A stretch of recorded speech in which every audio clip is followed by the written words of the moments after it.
But it's There you go. Okay, we're good. Oh, AJATT Introduction #1. I see it. AJATT Introduction #1. AJATT Mia REFOLD. I see it. Yeah, I just put whatever. Okay, so all right, we're good. We're good. Do you want to have the chat up on like your somewhere for you, so if someone does say something, you have it, or should I figure something? No, I'm good. We don't really care about the chat. It's fine. Okay, fair enough. We don't really care about the chat. We don't care about the chat. This isn't. We don't care about the chat. All right. Okay, how does my audio sound? Does it sound decent for you? Like, is it really laggy or? It's good. It lags sometimes, but like 95% of the time, it's all good. Okay, it should be more stable now because I'm not going to be opening up my my browser or whatever. So, okay, so we should be good then. We should be good. All right, so okay, yeah, just maybe like listen to the audio real quick, make sure it sounds good and stuff. I don't know from your side. Yeah. It sounds good and stuff. I don't know from your side. Yeah.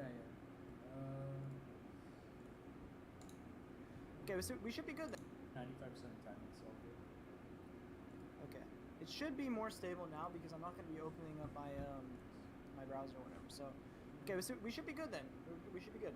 All right, so okay, does it sound fine or? Sounds good. I think your audio sounds better than mine. From your side? Yeah. My audio sounds better than yours? Yeah. What do you mean? Like, are you too quiet or? Mine's quiet, but I have it quiet on purpose because I have like a lot of white noise in the background. So if I have it too loud, then it'll be a little annoying. So. I mean, as long as it's not like too bad, like as long as it's not too different, then it should be fine. Okay. I mean, as long as it's not like too. It's okay. All right. I think. Okay. So yeah, I think we can just get started. If you want. So yeah, okay. So I guess I'll just start this off then. So, what's up, guys? This is Ruku or Skirum, and I'm with Victor today. He's a good AJATT buddy of mine. He's on the channel before in my one of my videos, the AJATT interview with Victor video. So yeah, this is kind of a test, but we were talking and we thought about basically making kind of a series of kind of core AJATT articles and kind of making it like a read aloud, kind of like adding our 2 cents on, because we haven't seen anything else on YouTube, no other person doing this type of this video. So yeah, we thought we would try and do it together, and we figured for the first one we would just do it as a live stream to see how it went. And so yeah, we don't know if we'll this is just a test really to kind of see how things go, but yeah, so since this is the first episode basically in this kind of series, we just kind of wanted to make this an introduction kind of, right, to what AJATT is. A lot of people obviously who are watching this this channel in the first place, right, you guys probably know what AJATT is already, but just to kind of give like a definitive explanation, right, and then have this video as the first one, I think is quite important. So yeah, so Victor, yeah, why don't we just talk about like what AJATT is and stuff, and like just kind of give a basic overview and stuff. So yeah, what you can see on the screen right now is what is called the table of contents. So I guess I should just explain. So AJATT stands for all Japanese all the time. You can see it on the screen right now. So all Japanese all the time, and it is basically a blog created by this guy named Katsumoto. And you can see on the screen right now, this is the table of contents, which is basically the most important page in all of AJATT, because it's got all the articles and it's organized the best. If you just look up AJATT on Google, it's going to show you some. Well, when you click the main website or whatever, it's kind of a mess, right? So this is where all the juice is. This is where all the good shit is, right? So AJATT table of contents, that's what we're looking at right now. Of course, like I said, a lot of people they've already seen this before, but there is a lot of people out there too. Like Victor, we were just talking before we started the stream. He was saying that he never properly read AJATT, but most of the advice that he was getting was coming from like Matt versus Japan and other YouTubers and stuff that did AJATT and then would talk about it in their videos. So, right. So So yeah, so I mean, if you want to chime in on that, Victor, then you can. Yeah, well, I don't know. I was messing around while you were talking with my audio thing. I think I fixed the white noise problem. I like added a filter. Oh, really? Yeah, I added like a noise suppression filter. So I want to see if it did anything here in the live. I want to see if I can catch where where it got added. We'll do a little test right now. If it'll even load. Some plugin. Okay, it's we'll do a little. I was messing around while you were talking with my advice that he was getting was coming from like Matt versus Japan and other YouTubers and stuff that would that did AJAT and then would talk about it in their video. Filter. Oh, really? Yeah, I added like a noise. Okay, well, I can't really hear the white noise even earlier, but I like it hasn't messed up my my thing. I sound good still, and like the thing it did change was on OBS. Like, there's no more like flickering green bar going up and down. Like picking, it's not picking up any background noise, so that's good. Anyway. Okay, that's good. Okay, yeah. So so there was getting the topic. Yeah, there was one thing I was gonna mention. I was just trying to think back to like when Matt started his channel, right? I feel like I don't know, like a lot of people got introduced to AJAT like through Matt, but I don't know if Matt ever really properly like, you know, like I don't know. Yeah, I don't think he did. Yeah. I think he kind of, you know, it was like in the description of his videos and like in the title or whatever, but like he wouldn't really actually kind of go into in a lot of detail and stuff. So this is why, again, this is another reason why we were talking about like why this would possibly be a good series to make, because this is showing you exactly like what AJAT actually is, right? A lot of people, they're like, oh, I'm doing AJAT, but a lot of people have never even read the AJAT site. So this is kind of, it's making it easier, especially for beginners or stuff, and even for more, you know, intermediate people or whatever. But people who've just never actually read the AJAT website, because there's a lot of good information on the AJAT website, yeah, it's beneficial. But a lot of people don't like reading, right? Like Victor, you said that you don't really like reading, right? So you know, for you, it was easier to just kind of watch Matt versus Japan's videos, and kind of take the advice there. But so that's kind of the idea with this, right? Is to make kind of a audio I don't know if that's the right word. Podcast kind of, right? Podcast type. Yeah, like a podcast, or you know, just kind of you know, an audio medium to basically, you know, absorb this information with AJAT. That way you don't have to go on your own and read it all and stuff, and you know, that takes time, and you know, it's easier to watch videos than read it for a lot of people, right? So that's kind of the idea with this, right? So so I kind of gave a very brief description of AJAT already, but like Victor, you know, do you want to like put it in your words or whatever? I mean, I didn't really give that great of a description already. Yeah, you could think of a better one. But... yeah, I mean, it'll probably take a while to develop a half decent even description, because AJAT's kind of fluid and stuff. It's complex, but I mean, I will say, I feel like, I don't know, like, yeah, I feel like describing AJAT, you know, like on its own is like a little hard to do, but there's also like, I don't know, we have like examples of like people who did AJAT, right? And kind of the results of that. I feel like it's good to like, you could use those. You could say this is AJAT too. I think just kind of like to put it in simple terms, right? What is AJAT, right? Well, it literally says it in the name, all Japanese all the time. Yeah. But basically the idea is, right, there's this guy, his name's Katsumoto. He started learning Japanese. I think he was like in his early 20s or whatever when he started learning Japanese. Yeah. He's a busy guy, whatever, and he quite literally immersed himself in Japanese all the time, right? Hence the name, all Japanese all the time. And then with 18 months was it? He was fluent enough to basically get a job, have interviews in Japanese, you know, work for, you know, like I said, big company in Japan, all in Japanese, and you know, just completely fluent in Japanese, right? So, if you're looking at the screen right now, you can see there's you know, the table of contents, and it says, you know, -1 for starters, and in the forward about and overview section, he basically explained these things, and you know, we can look at them now if you want. I think it was the about. Yeah, about is the one where where basically it'll give you kind of, you know, what is AJAT, right? So, you know, so here we are, right? So we'll just read it together, okay? So, hey, thanks for visiting. This site is about how you can learn Japanese without taking classes by having fun and doing things you enjoy. Watching movies, playing video games, reading comic books, you know, fun stuff. Stuff that you feel guilty about doing because you should be doing, quote unquote, serious things, right? I'm your host, Katsumoto. My zits have been photoshopped out of the picture. I learned Japanese in 18 months by having fun. In June 2004, at the ripe old age of 21, all post-pubescent and supposedly past my mental/linguistic prime, I started learning Japanese. By September 2005, I had learned enough to read technical material, conduct business correspondence, and job interviews in Japanese. By the next month, I landed a job as a software engineer at a gigantic Japanese corporation in Tokyo. I didn't take classes except for high-level newspaper reading classes, which merely confirmed that classes suck. I didn't read textbooks, and I had never lived in Japan. So how did I do it? Well, by spending 18 to 24 hours a day reading something, anything, doing something, anything in Japanese, all the time.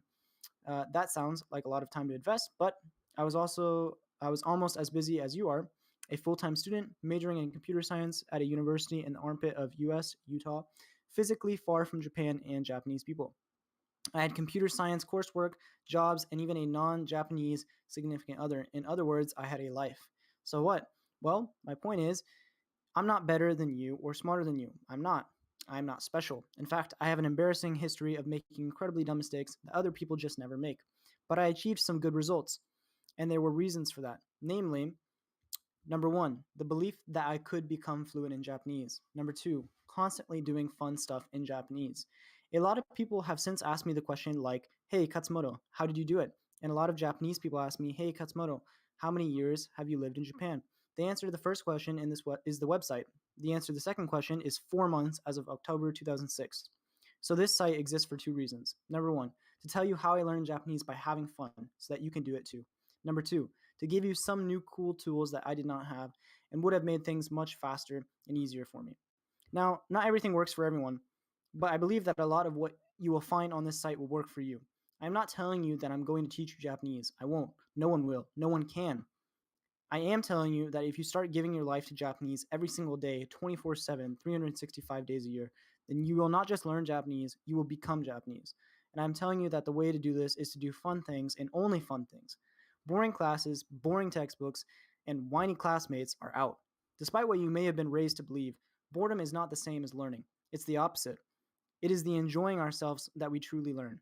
So if you're wanting to learn Japanese but don't know where to start, or if you already know some but you want to take it further, if you want to not just get by in Japanese but to own it, then this site is here for you to share with you tools and information that you can learn Japanese to native level fluency.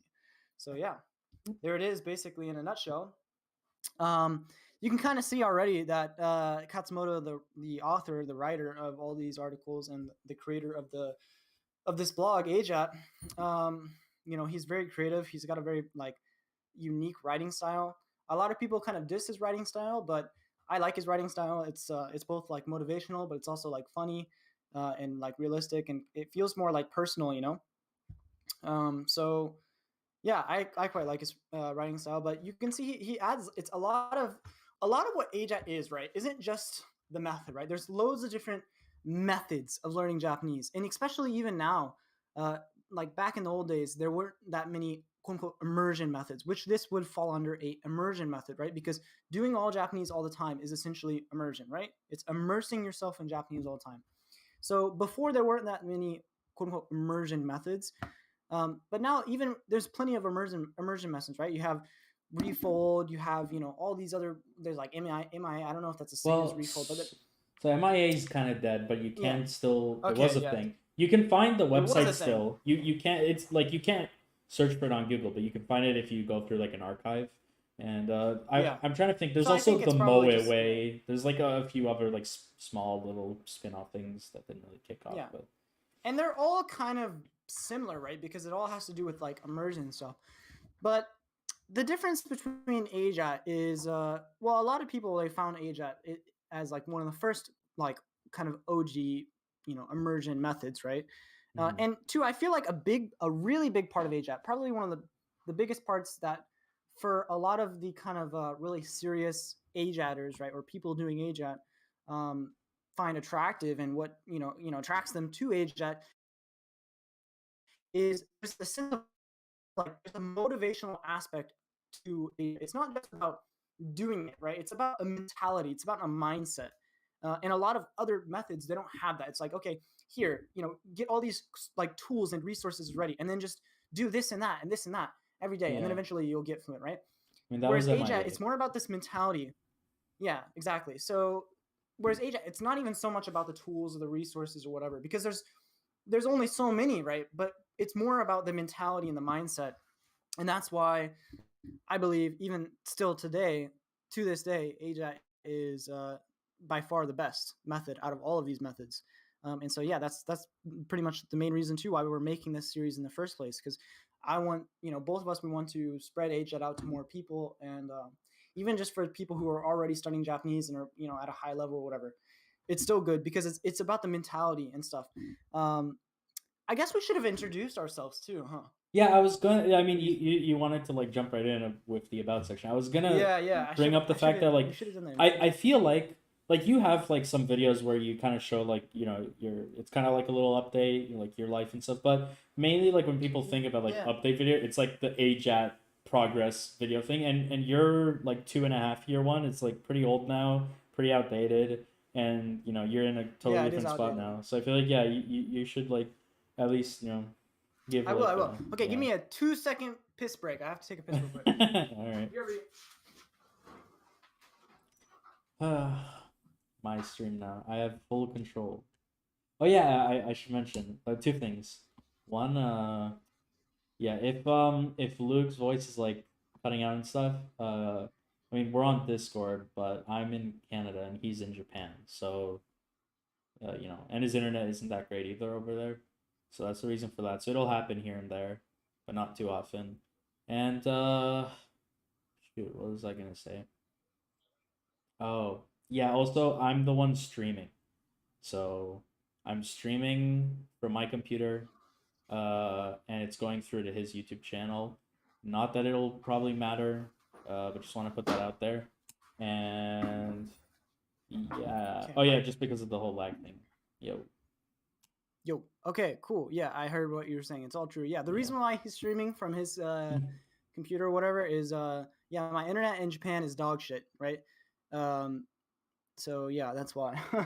It's bad. So I can't really stream. But yeah, like he was saying, we should probably do a little introduction. So I guess Victor, you can go first then, and then I'll go after, right? Yeah, I mean, I don't know. I feel like you're way more accomplished than me, so it's gonna be like a letdown when it's like you go next. It's fine. It's not about how accomplished you are. It's just about like, it's just about who you are. In the AJAT realm, who you are. So your experience and all that. Oh yeah, I'll try and keep it short, but I usually ramble. Let's see. Yeah, so I basically after spending like I think over a year, almost 2 years, like doing like traditional methods, etc., and then also finding AJAT and learning about it, and then like building the mental framework to like get myself in a position where I felt confident like starting it. Yeah, that took like maybe about 2 years. But since then, it's been like, that was a while ago. So I like technically like officially quote unquote started AJAT like 3 years ago now. It was 2019, like my senior year. Yeah, like when I was getting into my senior year. And fuck, I don't know. I mean, nice. I don't have much of like a presence like online like Luke, he has his Twitter, he has his YouTube, he has this whole thing going on. He even has his own website. I never really did any of that, but I have been around. Like I've been in the Discord servers and stuff, getting shit on by other people for not doing Anki, all that fun stuff. I don't know. I could talk more about the not doing Anki thing, but that is one of Victor's traits. I mentioned it in like, because me and Victor have been friends for a while. If you watch some of my really old videos, like the why I stopped Anki or whatever, you'll like hear me talking about him in that video too. But that is one of Victor's traits that he's always been kind of. Well, I mean, he's known. I mean, I know him for it, but like just not doing Anki from the get go, right? Because there's very little people who do AJAT and then not do Anki. So that is one thing. But Victor is pretty good, and especially for his time or whatever that he's been doing Japanese. So yeah, what 2-3 years now you've been doing AJAT? 3 years, yeah. Well, yeah. 3 years, yeah. 3 years. The thing is, so it's been 3 years. I would say, because I'm not like, I don't know. I wasn't one of the people who like they start AJAT and then they went like full force for like years on end, full commitment, and then they like got fluent, right? Like I didn't do that. I was just kind of doing it on and off. When I was doing it, I was doing it very seriously, but it was maybe only like, I the way I think of it, it's kind of like maybe I was doing it a third of the time, right? So maybe 4 months out of the year, I was like full commitment, like doing AJAT. So I kind of see it as like I'm only a year in, I only have about a year of experience. So I feel like that's kind of right about where I'm at. It feels about right. So yeah, nothing too crazy. But for me, like the main thing has always been from the beginning with AJAT, it's always been like a mindset. I've always thought of it as more of like a, the mindset is what's important, right? Especially because I wasn't doing Anki. I kind of saw it as like, well, I'm still doing all Japanese all the time, right? I still have that like that mindset. And all the like little bits and pieces, like the timeline and everything, that's kind of like, that's like a bonus, right? You can do that exactly like how Kat says you should, or even Luke, he didn't do that exactly, right? Like people change things here and there, but the mindset's definitely the most important thing, right? It says it in the title, so I always kept that up, and I feel like it served me well. But and that's what's most important. So yeah, I mean, two AJATters, right? We got Victor and me, and Victor is planning on going to Japan. And AJ until then he's planning on going to Japan soon, so there's that also. So I'll just give like a brief introduction to myself. I mean, most people watching my channel have probably already some idea of who I am, so my name's Lucas Guillermo, whatever. I started doing AJAT whenever I think I was like 13 or 14 when I very first started doing. I think I was 14 when I started doing AJAT, 13 when I first started learning Japanese. And so I've been doing it now for a while. Although I will say I've been kind of out of the game for a while. I don't know if I'd even consider myself a real AJAT or not, because I haven't really done AJAT for probably the past like year or two, which is a whole other video I'm probably going to make about. But overall, I've probably been doing AJAT, like if you were to count all the years, I'd say, to be fair, probably about 4 or 5 years maybe. I'm living in Japan now, so the AJATter's dream, right? And I don't want to really drag it out too long, but I did AJAT, and I'm fluent in Japanese now, and I have a Japanese wife, living in Japan, working in Japan, and so from that perspective, you could say that I am a quote unquote successful AJATter, right? Although there's still very far, there's still a long way for me to go. That it's not like this is the end of my journey, but that's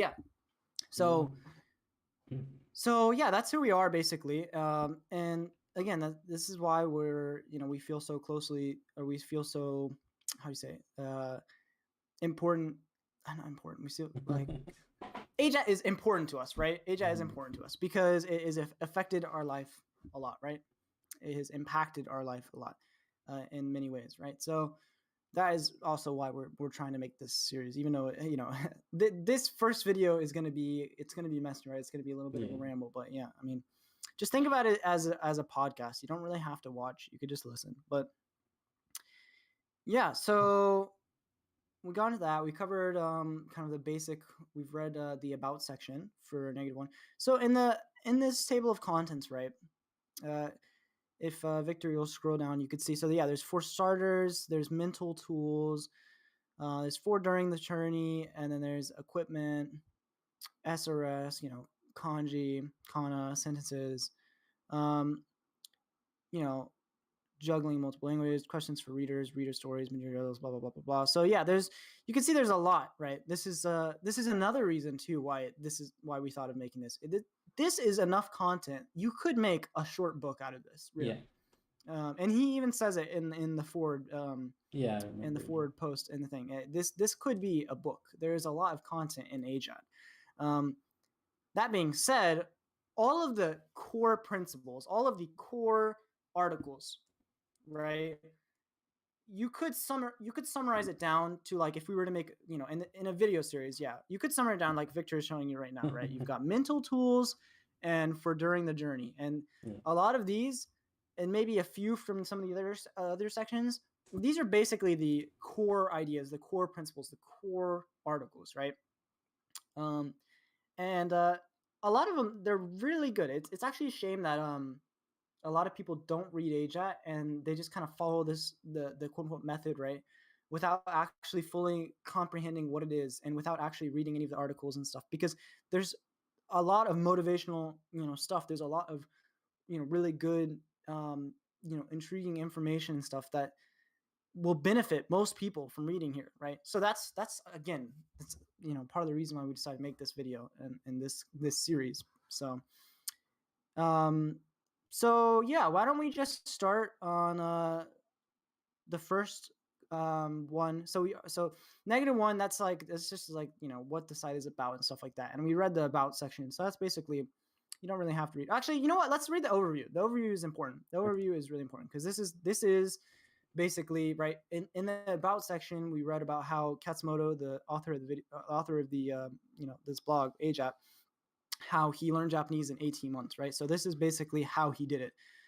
So yeah, we'll just read this together, right? So overview. Yeah. As I've already mentioned, I spent 18 months learning Japanese hardcore, still learning it softcore now that I live in Japan. And in that time, I learned a lot about both Japanese and just life in general. I have a lot to throw at you, and it's been, and it's best to do it, what does that say? Piecemeal. Right. Let's give you an overview of the method I use to learn Japanese to fluency in 18 months. There's no real magic to this way of learning, but it's effective and you or anyone else can repeat it. Here's a visual overview of the face. Okay, so you could probably open the image in like a new tab or whatever to make it bigger. Okay, yeah. So here, I mean, he's gonna explain all this too, but I mean, we could just talk about it too because this is the OG, right? AJAT overview, which this has been basically like edited and like changed like loads, especially with the new like immersion methods and stuff. So we can talk about it. Yeah. And we can also talk about like how things have changed, like what we did differently and stuff like that too. But we can just kind of like talk about it from a general like point of view, right? Yeah. So yeah, as you can see, so there's time at the top, right? So it's a pretty easy graph to look at, really. But so immersion environment, right? Native media, monolingual dictionaries, books, documentaries, comics, TV, movies, music, video games, etc. Right? And it says listening 10,000 hours, reading 1 million plus words, right? 250 plus books. So this sounds like a lot, right? Like a lot. But this is part of what AJAT is, right? All Japanese all the time. This is not a softcore method, which is the reason why the people who find AJAT, right, they tend to be of a different, this is going to sound maybe a little extreme, but they tend to be of a different species in terms of like, a different breed, of people who are, passionate about, like trying to learn Japanese and stuff. Like you have, of course, you got people doing, Duolingo and all these other kind of conventional and just doing like textbook study, going to Japanese, classes in their college, studying abroad or whatever. You have this breed, and then there's a whole different breed. And it seems like the other breeds might be, I don't know if breed's the right word here, but it seems like these other forms of learners or whatever, it seems like sometimes they're the ones doing most of the effort. They're the ones doing most of the work. But AJAT really stands out to the people who are really passionate, really, the people who are like, I want to get fucking good at Japanese. This is what I want. I want to move to Japan. I want to live in Japan. Like, this is who I am. It's those type of people that AJAT really stands out to, and really affects and impacts their life, right? Mm-hmm. And so yeah, they're different things, right? So 10,000 hours, that sounds like a lot, and it is a lot. But AJAT is not just about getting you good enough to, have a basic ass conversation with some Japanese person you meet or whatever. AJAT is about getting you fucking fluent, getting you good, really good, right? That's all AJAT is about. Obviously, there's the 18 months. 18 months and you can get fluent. That's the idea, right? That's what he did. That's what he's claiming you can do, right? But you can always continue after 18 months. And the more you continue doing AJAT, all Japanese, all the time, the better you're going to get, the better, it's not just going to be good enough. It's going to be good, right? That's why, in the about section at the very end, he says, I'm going to teach you how to get to native-like fluency, right? Not just fluency, but native-like fluency. So that's the idea here, right? 10,000 hours, that's a lot of time. But if you want to get really fucking good in any language, By the way, we should mention AJAT is obviously, it says all Japanese all the time, right? So Japanese, but you can use AJAT for any other language. There's people, even if you look at the comments and stuff, there's people who've done AJAT for Korean. They've done AJAT for Spanish. You can do AJAT for any language, right? Just replace the word Japanese with whatever language you're trying to learn. And he even says that, like in his post, right? Just replace Japanese with whatever language you're trying to learn. It's the same idea, right? It's about mass immersion, right? The most amount of immersion you can get, just fucking immerse all the time is essentially the idea, right? Yeah. So listening 10,000 hours, reading 1 million plus words, right? And he says, there's a question mark there because obviously, you're not counting how many words you read, but the idea is just to read a shit ton, right? 250 plus books. Yeah. So in 18 months, if your goal, right, is to get as good as you want, is as good as you can possibly get in Japanese in the shortest amount of time, AJAT is literally the best method. It's the only method, right? It says it in the name. It's all Japanese all the time, right? The idea is that all you're ever doing is Japanese. So there's no way you could get better in any shorter amount of time than doing AJAT to the fullest extent, right? So this is just the idea. Read as much as you can, right? 250 plus books, right? This is just kind of an idea, and he'll talk about this, right? But yeah, that's the quote unquote immersion environment, right? And the idea with AJAT is to surround yourself in this quote unquote immersion environment, which is basically, immersion environment it sounds kind of like a weird name, but basically it's just like your room, right? It's normally just your room, and the idea is that you surround yourself in things that are going to get you to do Japanese, right? Let's say you have computer or TV, right? Turn all that shit into Japanese, play Japanese video games instead of whatever, watch Japanese movies and TV, right? Read Japanese books, have Japanese books all around you, right? This is the idea. Have Japanese shit around you. That's why he uses the word environment, immersion environment, right? And so, and then down below, this is where we're talking more about the like actual hands-on study type shit, right? The most important thing is the immersion environment, right? But then we have kanji, which if you're learning Japanese, there's kanji, right? And there's lots of kanji. There's, over 10,000 plus kanji. But he has his own method of learning the kanji, and we'll get to that in future videos and stuff, I'm sure. But just for the overview, so you can see kanji, 2,000 plus kanji, right? Kana, which is hiragana and katakana, which is another form of writing system in Japanese. There's like 3 writing systems in Japanese. Basically, the idea is you would learn in his method is to learn kanji and then kana, and then after that, he talks about 10,000 sentences. Which, what does this mean, right? 10,000 sentences. So in AJAT, this is a big part of AJAT. Other than the like this immersion environment, is what is a SRS, which is basically electronic flashcard system, which helps you to remember things, right? By showing you stuff that you learned at one point, and then asking you to basically review it to see if you still remember it, and then to kind of keep that pattern with every new thing that you learn, right?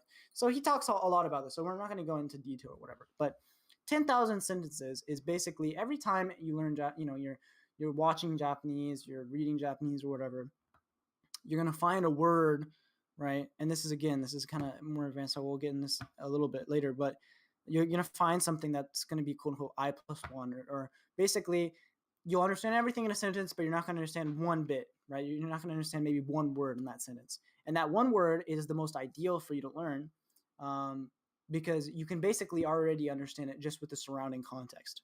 And you're going to take that, and every time you find stuff like that, every time you find these quote unquote I+1 sentences, you're going to make a sentence card in the SRS, right? And that's why he says 10,000 sentences. So basically 10,000 sentences equals basically 10,000 words or sentences, right? That you've added in your SRS. And this is a big kind of trademark for AJAT, right? I don't think any other immersion method has numbers like these, right? 10,000 hours, 1 million plus words, 250 plus books, 10,000 sentences, which is why AJAT seems, and comes off as very hardcore for a lot of people, right? And so you can see SRS reps, which is basically reviewing. So reviewing all the stuff that you've learned every day and stuff. and then it says extra kanji for learning extra kanji, and then more extra reps. And basically continuing this process is the AJATT overview. So that's kind of like a brief description. I don't know, Victor, if you want to add something to this. Well, I'll just say that, like, I don't know. I feel like I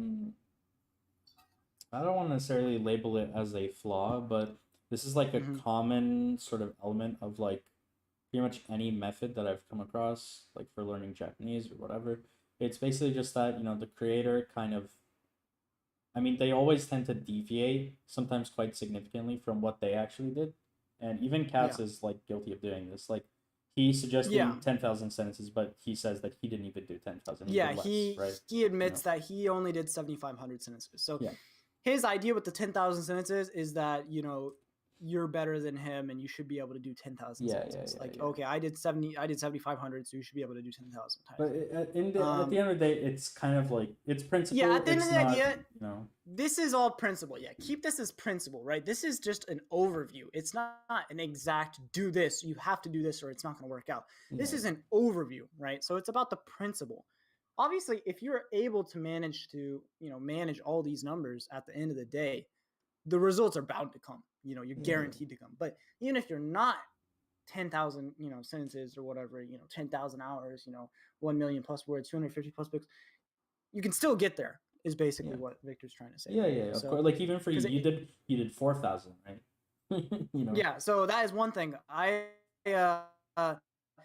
never did. I'm starting to slowly get back into Anki now, but I'm not like really serious about it. But even in my prime days of AJATT and stuff, even whenever I was trying my best to do sentences and stuff like that, I just couldn't find it in me to, to be really consistent and add cards every single day and do that for so long to get to 10,000 sentences. I maxed out. Like, now I think I have like 4,500 sentences max. That's all. Yeah. That's our cards, right? And so even I'm fluent. So. Yeah. This is an overview, right? This is just kind of like a guideline, they're just this is just a guide, Yeah.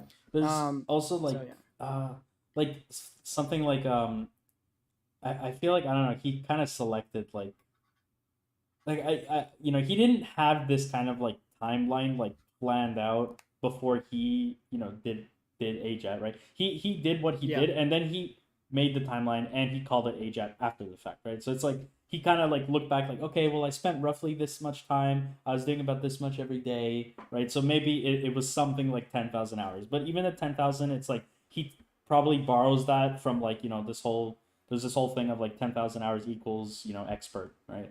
This idea. I forgot what it comes from a book. I forgot which book it comes from. But there's that. There's also like 250 plus books. I don't think it's even possible to do that in 18 months. Because there's 52 weeks. You could if you really like tried, you probably could. Maybe you could, but at least not like, you'd have to be like a real like no life. Like he said, like he did not do that.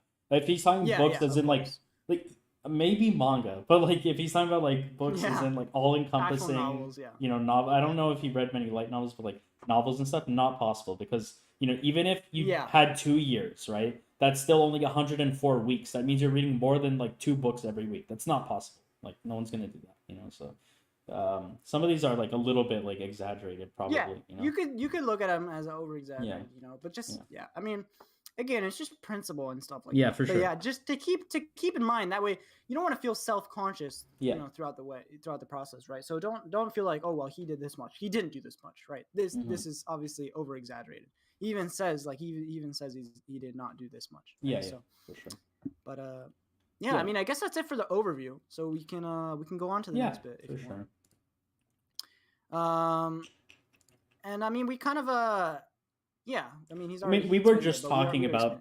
We were basically talking about advice on how to take advice. That's what we were just talking about, right? It's kind of like the idea that like you can turn yourself into a complete carbon copy if you think that's going to be the easiest way, but like that's not the point of the good advice necessarily. The point is so that you can like listen to it and then take what you like from it, right? That's I mean, I feel like we should still we can go over it, but that's what I don't really want to like, I don't want to Yeah, I agree. I mean, I just don't want to like do the whole table of contents in one video, right? Oh I yeah, want to make this a video series. Yeah. So I would rather like ramble on and like give a very long, in-depth overview of like a few principles. For sure. And just for like a few articles or whatever, instead of like the whole thing. But anyways, yeah, this is a really important article, right? Advice on how to take advice, because obviously there's loads of other methods out there, right? Why are you taking this guy's advice? Why are you reading AJATT? Why are you doing AJATT? Why don't you just do this? Why don't you go to take classes in university? Surely that's going to be better than listening to this random guy on the internet tell you how to learn Japanese, right? So this is what this entire post is about, basically, right? So advice on how to take advice, including mine, right?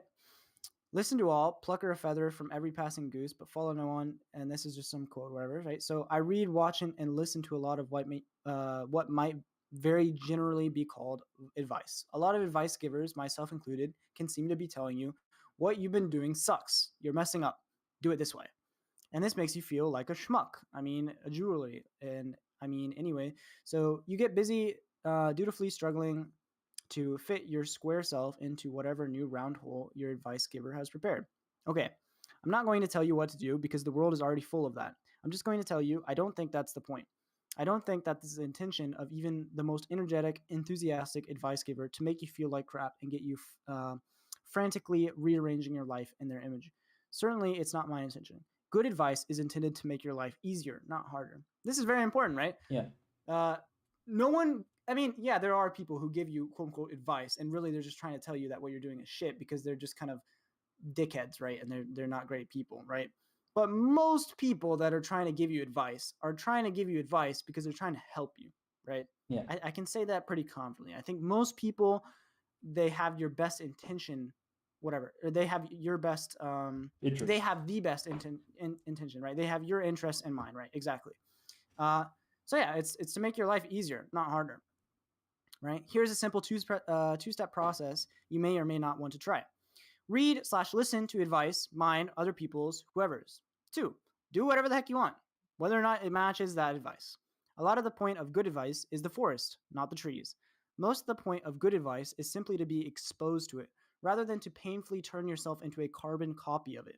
This is also very important, right? So if someone tells you, okay, in order to get really fluent in Japanese, you have to do 15,000 cards, right? Just like we were saying before. That's not basically to sit there and listen and be like, okay, I need to do 15,000 cards or I'm not going to be fluent. It's to have that as a principle in your mind and to know like, okay, this would be good. You don't have to necessarily make 15,000 cards to get good, to be 100% fluent in Japanese, right? Yeah. But it's just about, adapting and absorbing these principles, right? So, yeah, I mean, it's the point of good advice, is simply to be exposed to it rather than to painfully turn yourself into a carbon copy of it, right? Now, it may well be that turning yourself into a carbon copy is the easiest, least painful, most effective path, or at least the path that hits the sweet spot, that gives you a maximum of both ease and effectiveness. And if that is the case, then go for it. Imitation is how we learn, right? But don't freak out over, what does it say? Minute shape probably or something. Okay, yeah. Minor deviations and improvements are normal and even desirable. The basic plan is to take the model and change it to fit. You don't need to fit you, right? You needn't fit to it, right? This is very important too, right? Again, he's basically saying, even with his own advice, even with AJATT, take it and bend it, mold it, however the fuck it works for you. It doesn't have to be exactly what he says, like the overview we just looked at. It doesn't have to be exactly that. You can mold AJATT, and a lot of people do, right? I did a different AJATT than Victor did. Victor did a different AJATT than I did. Map versus Japan did a different AJATT than anyone else, right? Than Katsumoto himself, right? So, again, he's saying it right here, which is, again, this is another reason why, AJATT, it's, even though it is considered hardcore to a lot of people, voice crack, to a lot of people, it's, it's very manageable in that you can mold it in the way, you want to. And there's not like other methods. It's like, okay, well, you're kind of told like you need to do this, right?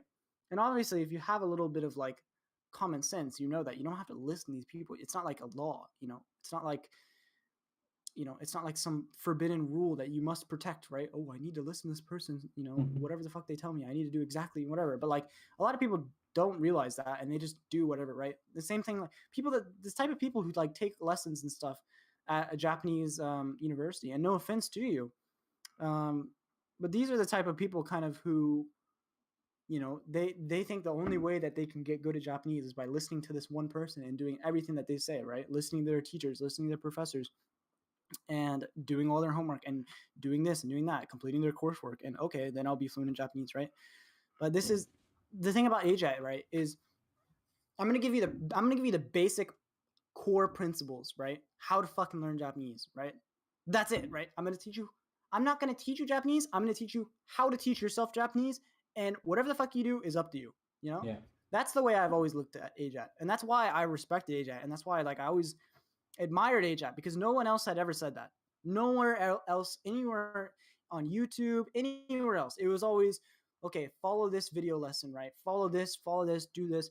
It wasn't like, okay, I'm gonna give you the base principles and just do whatever the fuck works for you. It was always something else, and that's a really good aspect about AJAT, in my opinion, right? So anyways, okay, so don't be a harried, obedient zealot. Seriously, you're going to die if you do that. Relax. Don't be a whiny. If only I had talent.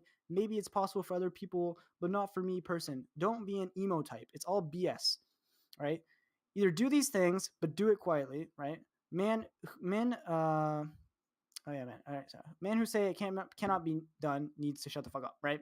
And supposedly Chinese proverbs. Okay, what the fuck? We often go to considerable lengths to protect children from this type of thing.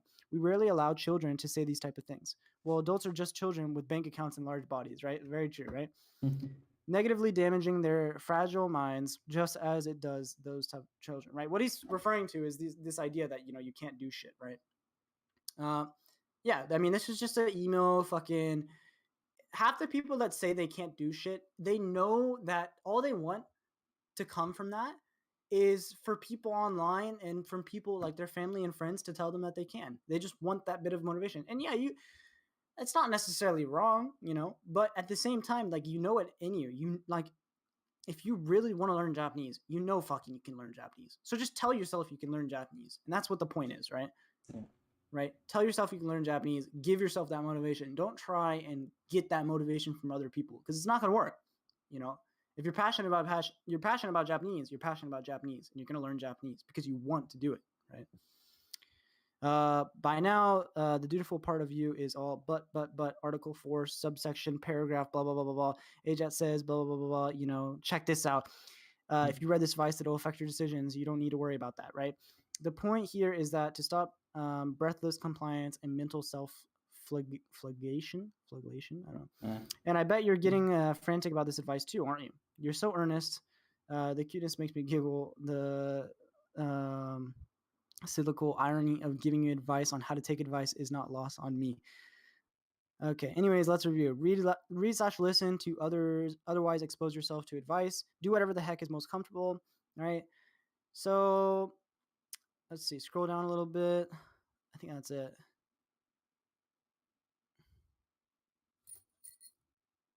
You want me to scroll?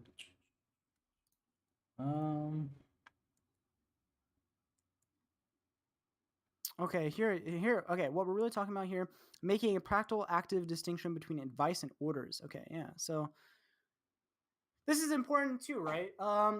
Yeah, the whole thing about AJAT is it's not an order, right? A lot of these methods, they're ordering you to do shit, right? And if you go to a Japanese school, they're gonna order you to do this, order you to do this homework, order you to fucking review this whatever, right? Whereas AJAT's just kind of like a big book of advice. It's a big compilation of articles that are just giving you advice on how to learn Japanese. It's not necessarily telling you to do this. It's not telling you, okay, you need to learn this specific set of grammar, and then after that you need to do this grammar. When I first started learning Japanese, I used to, for the first year of me learning Japanese, all I ever did was conventional methods. I used Memorize.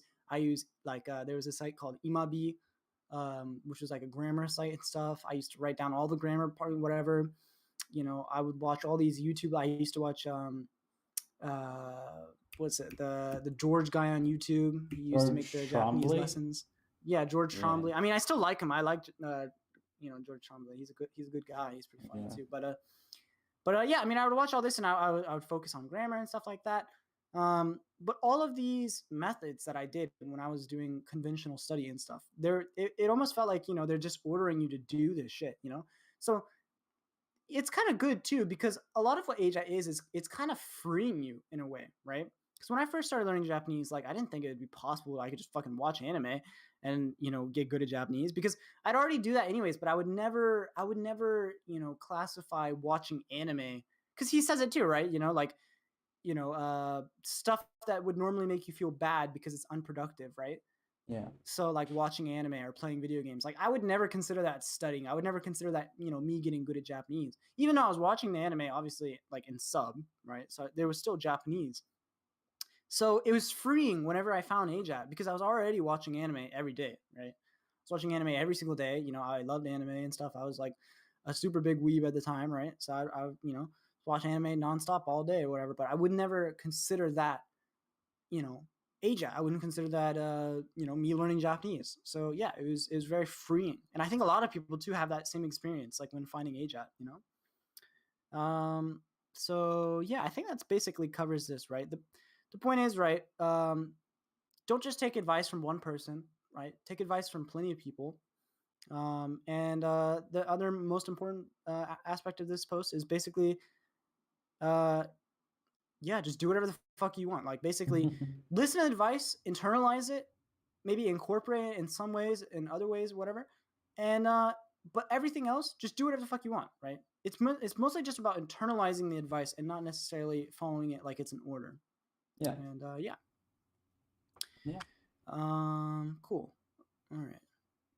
So let's just do this one too. Let's do how to accomplish great things, small victories, winnable games.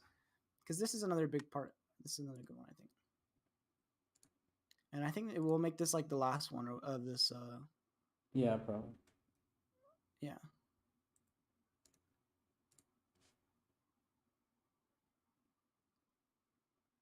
All right. How to accomplish great things, small victories, winnable games. This was a really great post for AJATT. This is another one of those core principle ones, right? Yeah. So we'll just read it together, right? So don't believe the hype. A lot of people say a lot of nice things about me on this site. I've been called insane. I consider this a compliment. Strong-willed, full of willpower, obsessed, determined, Naruto-like, even genius. Sometimes it goes to my head and I start to believe that I might actually be a special person, but I know it's not true. Don't believe the hype. I am none of these things. I'm just as unique as all the other billion people in the world, which is to say, not at all. For starters, did you know I wear dark boxers so the poo stains don't stand out? Yeah. I remember whenever I first read this post when I first got into AJATT and stuff, and it was stuff like this, it just feels so like personal, because he's like, the fact that he's like saying shit like this, you just don't see this anywhere else on the internet. I really like his writing style and stuff. It was just funny, He just seemed like a cool guy, but yeah, he says, I'm special, or he says, I'm not special, and I'm not, and he's like, saying he's not special because he wears fucking brown boxers, so you can't see the shit stains in his underwear, right? So it's like, how can someone, like that's basically his point, right? How can someone who's literally fucking shitting in his boxers and stuff get good at Japanese, but I can't get good at Japanese? You know what I mean? If he can get good at Japanese, then I can get good at Japanese, right? The point is he's not special, right? That's the whole point, right? Where's the genius in that? I'm writing this on a massive 8-foot-long beanbag lying almost vertical. Look who can't even get vertical and horizontal right, because I'm too much of a bum to sit up. Where's the determination in that? I have a really, really, really hardcore peanut eating habit. Just one more, baby. Where's the willpower in that? This isn't me in my off time. This is me all the time. Forgetting to pay his power bill, wanting to write more manga, trying to train his cats in Confucian values, peanut eating poo stain Katsumoto, right? This is the real freaking deal. And it's neither smart nor pretty nor goal oriented. And I tell people I have a lot of the same clothes, but the fact is I just don't shower or change that often, right? Poo stains, no showers, smells like victory, right? So why did I put together a method of learning Japanese that's so ... hardcore, so extreme, and quote unquote all the way, so willpower sounding? because it didn't take willpower. What the fuck? Yeah, permit me to elaborate, right? Okay, scroll down. Okay, winnable games, all right? Lately, I've been doing some listening to David Allen's Getting Things Done. I actually read the book in college and tried to apply the method, but it didn't really work for me. The reason, as it turns out, wasn't that GTD wasn't a good fit for me, but my hunch tells me that virtually anyone who lives in a text-based society could benefit from GTD. The problem was that I let some crucial qualified sections of GTD slip in my reading. Let's see. I had seen the forest, but missed some really important trees. This time around, I just listened to the audio in snippets, generally in order, and applied as I went along. This, by the way, was one of the few steps in my daily life where I was listening to recording audio that wasn't Cantonese or Japanese. But I digress. Anyways, David Allen said something really interesting in describing his method, something that really stuck with me. And I can't be bothered to go and find the audio and transcribe it, so I'm just going to paraphrase, blah, blah, blah, right? Basically, it goes like this. The world has gotten a bit complicated. Lots of people no longer do manual/physical labor. Their work is mental. It is also typically large, fuzzy, and unclear in scope. They don't have the simple satisfaction of making widgets. They aren't getting the win that comes built into the completion of small physical tasks, right? Think about it. You put food in the microwave, the input of cooking time, you input the cooking time, you start cooking, done, you win. Boom, boom, boom, win. Right? Mm-hmm. Basically, everything in life is too easy now. So you don't get gratification from doing anything, right? And this doesn't just apply to jobs. It applies to daily life. How do you win out of getting taxes done? Learn Japanese, finish manual translation, write dissertation? The answer is you don't. And this is why so many people procrastinate on these things and never get them done, or only to get them done at last minute with lots of pain, weeping, wailing, gnashing of teeth, and oaths to themselves, never again, but I will only work well under pressure, or I only work well under pressure. It's not that they suck. It's that the majority of humans are unfit to think and ponder and lead and be masters of their own affairs. It's that they can't win, or they can't win soon, or get taxes done, learn Japanese, finish manual translation, write dissertation. Not being able to win soon is the same as not being able to win at all. And if human beings hate anything, it's unwinnable games. Or to phrase it more positively, humans love short, tangible, winnable games. If you give them these, you can get them to do anything. And I mean anything. Let's take some examples, or maybe just one, right? So scroll down. Okay. Case study, custodial cleaning everyone's house but my own. I worked as a custodian in college. Custodian was the nice word for janitor, which was the nice word for cleaning boy, which was the nice word for filthy peasant, which was the nice word for filthy peasants. I think the nice word for custodian these days is facilities management engineer, but I digress. My first custodial job was cleaning the university bookstore. I vacuumed that sucker nice and clean. The bookstore was friggin' briefy. Okay. One day I go home, my college apartment, which was messy heckle. There, my earthy, rustic, country music loving Texas roommate, blah blah blah blah, who is not a clean freak or clean freak by any stretch of the imagination, who was definitely a man of order, asked me this question: "You clean the bookstore, but you don't clean your own house." These words have haunted me to this day. I would clean the bookstore, but I would not even clean my own house. What kind of human being was I? Was I just unfit to control my own destiny? Doomed to be someone's stooge? Is that the kind of human being I was? Is that the kind of human being most of us are? My answer to that is no, right? Okay, fine. But why didn't I clean my apartment? I mean, I didn't even like cleaning the bookstore.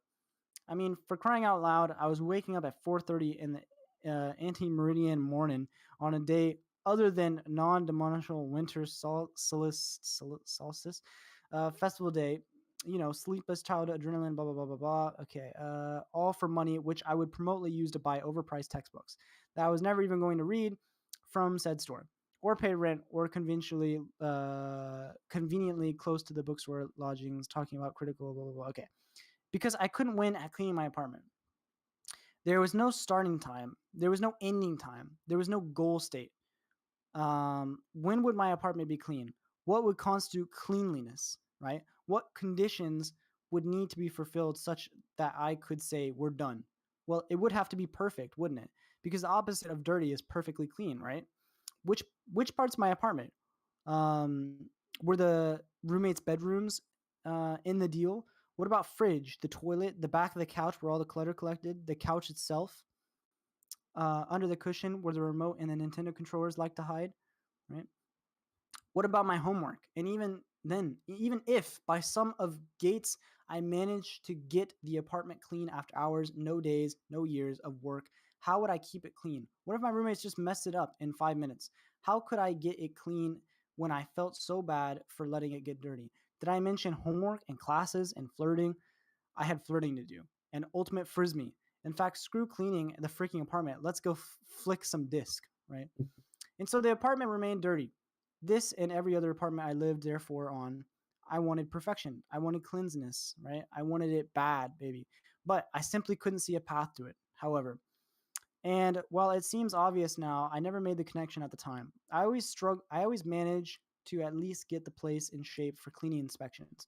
The cleaning inspections split the entire apartment into smallish jobs, suckly but smallish, assigned each to a roommate and had a hard deadline. Cleaning inspection would end at the deadline. Where does it say? When end at the deadline, right? After inspection, enjoying a clean apartment with no microwave grime, no table rings, and most of all, no rancid. There be Gloria here. All right. Was meant for me, blah, blah, blah, blah, blah. Okay. So anyway, so my apartment never got clean for inspection, but I continued to do my custodial work quite loyally.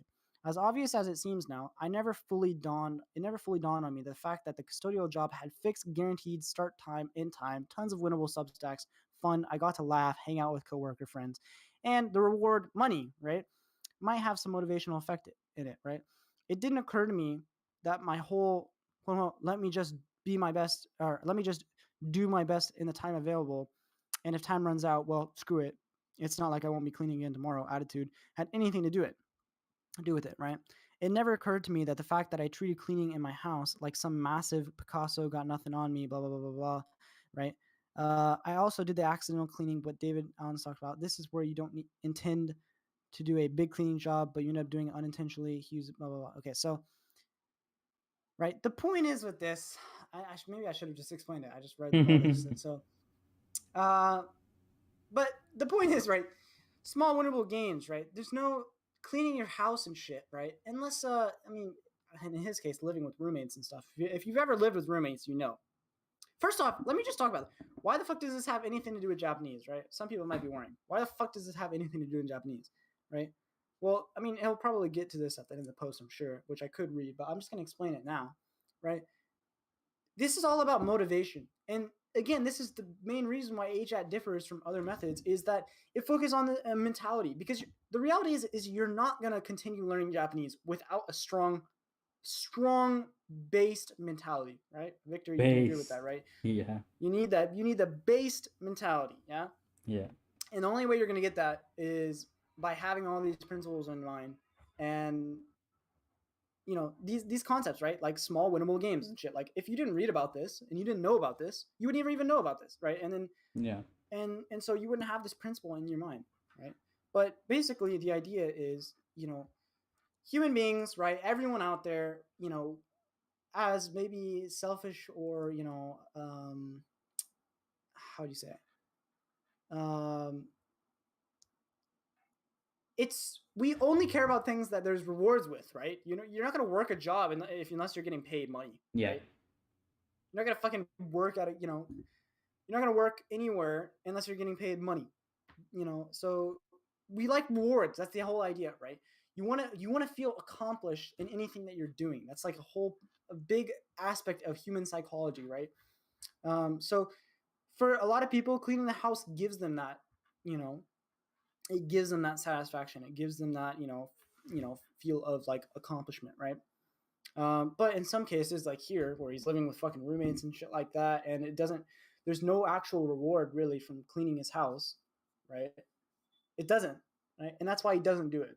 And why does this relate to Japanese? Because you need to do that. You need to do the shit that's fun, right? In this case, watching anime, playing video games, right? You need to do shit like that. That's fun, or else you're not even going to continue doing Japanese, right? Mm-hmm. Because there's no reward to it. There's no dopamine boost in fucking doing textbook work, right? Yeah. There's none. You don't get anything from that. Doesn't make you feel any better, you know? And also, it also makes you feel the most. Not only does it make you feel like, you know, you're entertained and you're having fun, But you can also, with stuff like that, you can see results a lot quicker, right? Because you're watching anime and you're doing whatever, and therefore you get a reward because you feel like you're making progress and stuff, right? And this is like a lot of people experience this when they're in their like golden days. I like to call it golden days or golden age, and or golden stage rather, golden stage of their AJATT journey, right? Which is where they feel the most. Basically, everything is the most fun and enjoyable because everything it's all about these small winnable games, and the more that you have, the more likely you're going to continue, and the more fun and enjoyable it is, right? So yeah, I mean, I don't know, Victor, what are your opinions on this? Yeah, I mean, even like even something like the point of like, yeah, like no one would work a job unless they're being paid, right? It's also like, I mean, people need to cope even more to like really like manage, because the Yeah, money thing is kind of like, the problem with that is the same thing if you like, if you're learning Japanese and you're just so focused on the big picture and getting the results, and it's like, it's one of those things where the results don't come, and so you might feel like, oh, what am I doing this for? Same thing with the money, right? yeah, Like the money takes a while, like you don't see it, like you'll work a whole day and like basically your brain's like, what the fuck, nothing came out of it. So like you need also yeah, things like smaller, like on an even smaller scale, right? Like for yeah. me, I That's do actually that. very true. Yeah, like I break things down when I'm working so that it doesn't feel like, like if I looked at it in the big picture, like fuck, like I have to wake up early, then I have to go, I have like 6 hours of shit to do. It's all like physical labor shit, like blah blah blah. It's like, no, I kind of just take it like one step at a time. Like I wake up, I try not to think about it. I just listen to some whatever shit to like distract me while I'm going there. Then once I get there, I see all the tasks and I take them like one by one. Like, okay, once I do this, I'm gonna like chill for a couple minutes, and then I move on to the next thing. Like that's the only way to get through it, pretty much. And it Yeah, applies here too. yeah. That's Victor made a really good point here. Is that a lot of times you can't just get by with the one motivation, especially if the one motivation is kind of a what do you say? It's like a low grade motivation, right? Yeah, Like like money get or fluent. whatever, right? Is this Yeah, get get fluent, right? money or get money or get money, get or fluent. money like would Yeah. be like the equivalent of like making progress in Japanese, like Yeah. get fluent, right? So it's like that, right? You also have to have other motivations, and they have to be. This is a very important thing. They have to be intrinsic motivation. Intrinsic means that it comes from within, right? So Yeah. it has to be something that makes you happy, right? It's fun, it's enjoyable, it's entertaining, right? You get some sort of satisfaction outside of maybe materialistic, physical, whatever, like money or whatever, right? Not so much that it makes you feel good physically, right? But it makes you feel good like mentally, right? Psychologically, right? You get that dopamine boost out of it. You like it. It's your passion. You need that type of motivation with Japanese in order for you to continue and be successful. So a lot of people they seek seek out to learn Japanese with just the motivation of, oh, I want to get fluent and I want to make progress, and that's all they ever care about, right? And then half the time, more than half time really, they end up quitting, right? They end up stopping halfway through, So again, that's why I noticed this. Like a lot of people who like they actually read all of AJAT, and they did AJAT and had all the core principles and stuff like that, and they had the passion, because a lot of like AJAT's not going to give you the passion unless you already had it. But Exactly. what AJAT will do is it will enforce that passion by like 1,000%, right? Yeah. If you already have it, right? So what I like to think about it is you have like a fire inside you, right? And that's your passion, right? Yeah. So by reading AJAT, it's like adding loads of different logs and shit to that fire, making that fire enormous, making it a bonfire. And that's what's going to get you through your entire journey learning through Japanese, right? You have this giant bonfire, right? Yeah. Whereas most people, they just start off with a tiny little fire, and there's nothing else that's going to make that fire any bigger, right? Yeah. There's nothing else that's going to make their passion more. And it, and really their passion was pretty shit from the beginning, because all they ever really cared about was, I just want to get, I want to get fluent or whatever, right? And half the time their reasons for wanting to get fluent, this is another important thing. Like your reasons for wanting to get fluent are very important, right? Because if your reasons are wanting to get fluent, or like, oh, I want to get fluent so I could make more money, or I want to get fluent so I could let's say like I want to get fluent just so I could get like a Japanese wife or whatever, because I all I care about is Asian women or some shit, what I mean? Stuff like that, Like if it seems like it's a low grade, reason, kind of something like that. It seems like a lot of times those reasons, I'm not saying necessarily like, okay, if that's your only reason, that there's no way you're gonna whatever, but like it seems like a lot of times if your reasons are kind of superficial, that's the word I was looking for, superficial, like, oh, I want to make money, right? Like a lot of people, this is a good example. Like right now I'm teaching English in Japan, right? It's at a small level, but I teach English in Japan, and I teach English at an eikaiwa, which is like a small, it's kind of like a private English teaching school, right? Yeah. And it's very rare that this happens, but sometimes you will get like older. Sometimes I get like older kids. Most of the time it's like kids, you know, younger kids, and I'm teaching English to them.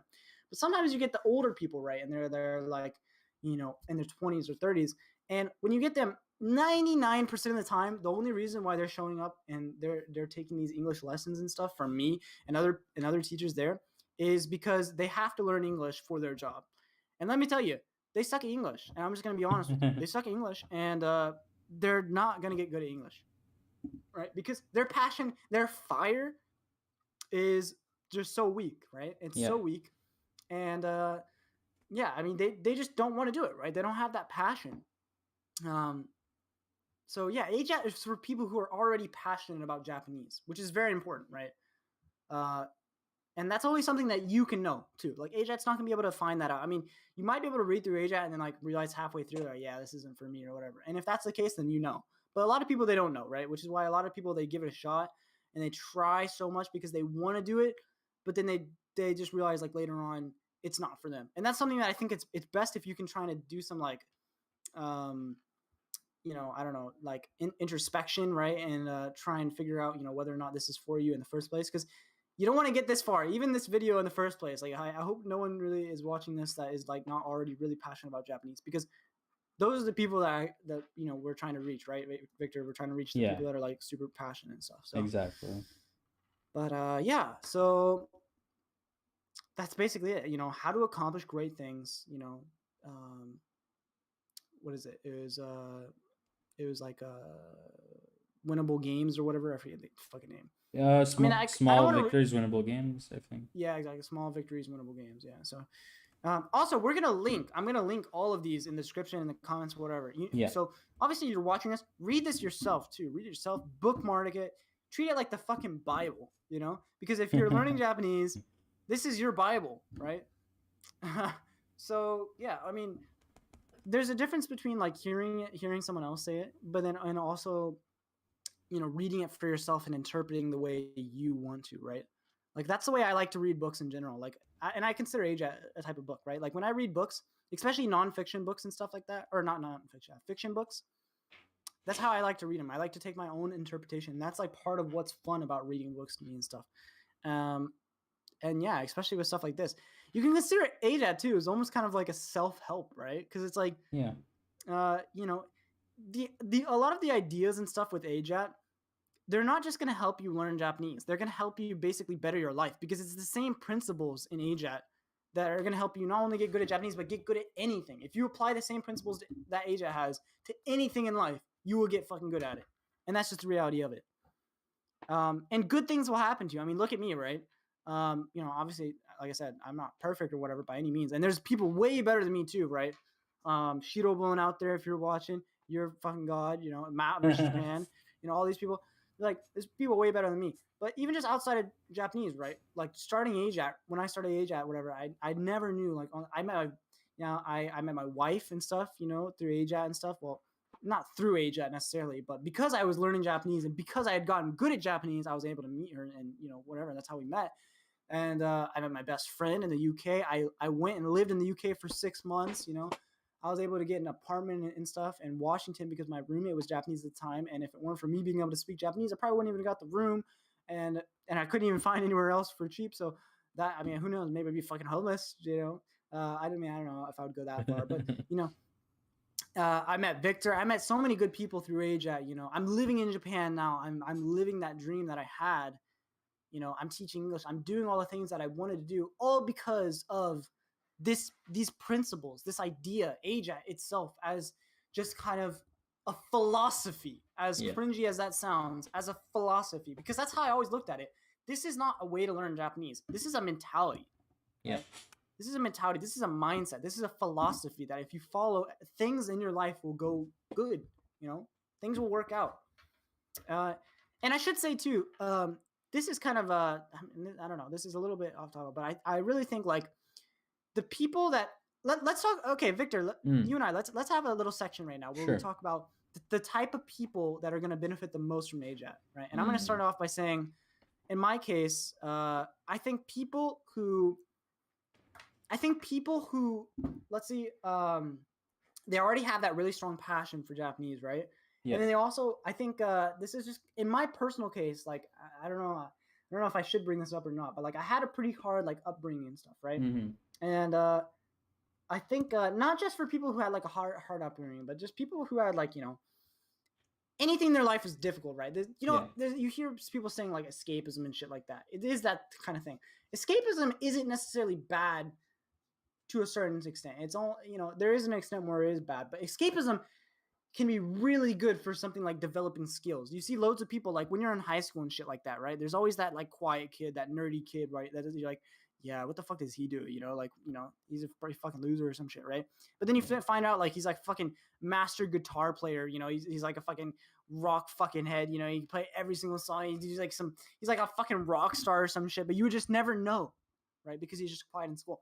It's like, as cringy as this sounds, like those type of people, right, where, you know, they're quiet, maybe you don't have friends, maybe you just had like a really hard kind of like childhood, you know, when you had problems in the house or problems at school or whatever, but you're passionate about one thing and that thing was Japanese, right, or that thing was some language, or it doesn't have to be Japanese, but those type of people, and then they kind of use that as like escapism. Their entire life basically becomes this one thing, and therefore they're basically able to fucking just like grind it to shit and just become like god tier at it. You know, I know that sounds cringy, but like I feel like those people are really ideal. And also just in general, young people, right? I mean, you can do AJAT however fuck old, you know. Obviously Kat started whenever he was like what, in his early 20s already, I think.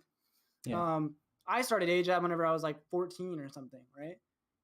I know there's like a couple other people. I know Shidobun started when he was like 13 or 14 or something like that too. You know, Victor, you started whenever you were a senior in high school, right? So like 17, 18 or some shit, you know?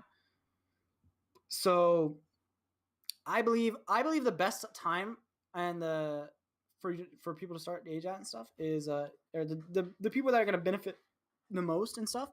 Yeah, I think high schoolers and stuff like that, middle school, high schoolers and stuff. Like I was still in middle school when I first found out about AJAT. I think I was, maybe. Yeah. So yeah, what about you, Victor? Who do you think like what type of people is AJAT really going to like impact the most, do you think? Impact the most? Well, I'll say from my experience, right? AJAT was kind of like, I feel like for some people, like the people who really succeed with AJAT long term and they actually reach their goals and they get fluent, because that's only going to be maybe like at best 10%. That's probably being like nice. Maybe 5% of people who like, you know, come across it and stuff and actually get serious about it, you know? Yeah, exactly. Yeah. Wait, give me 1 second.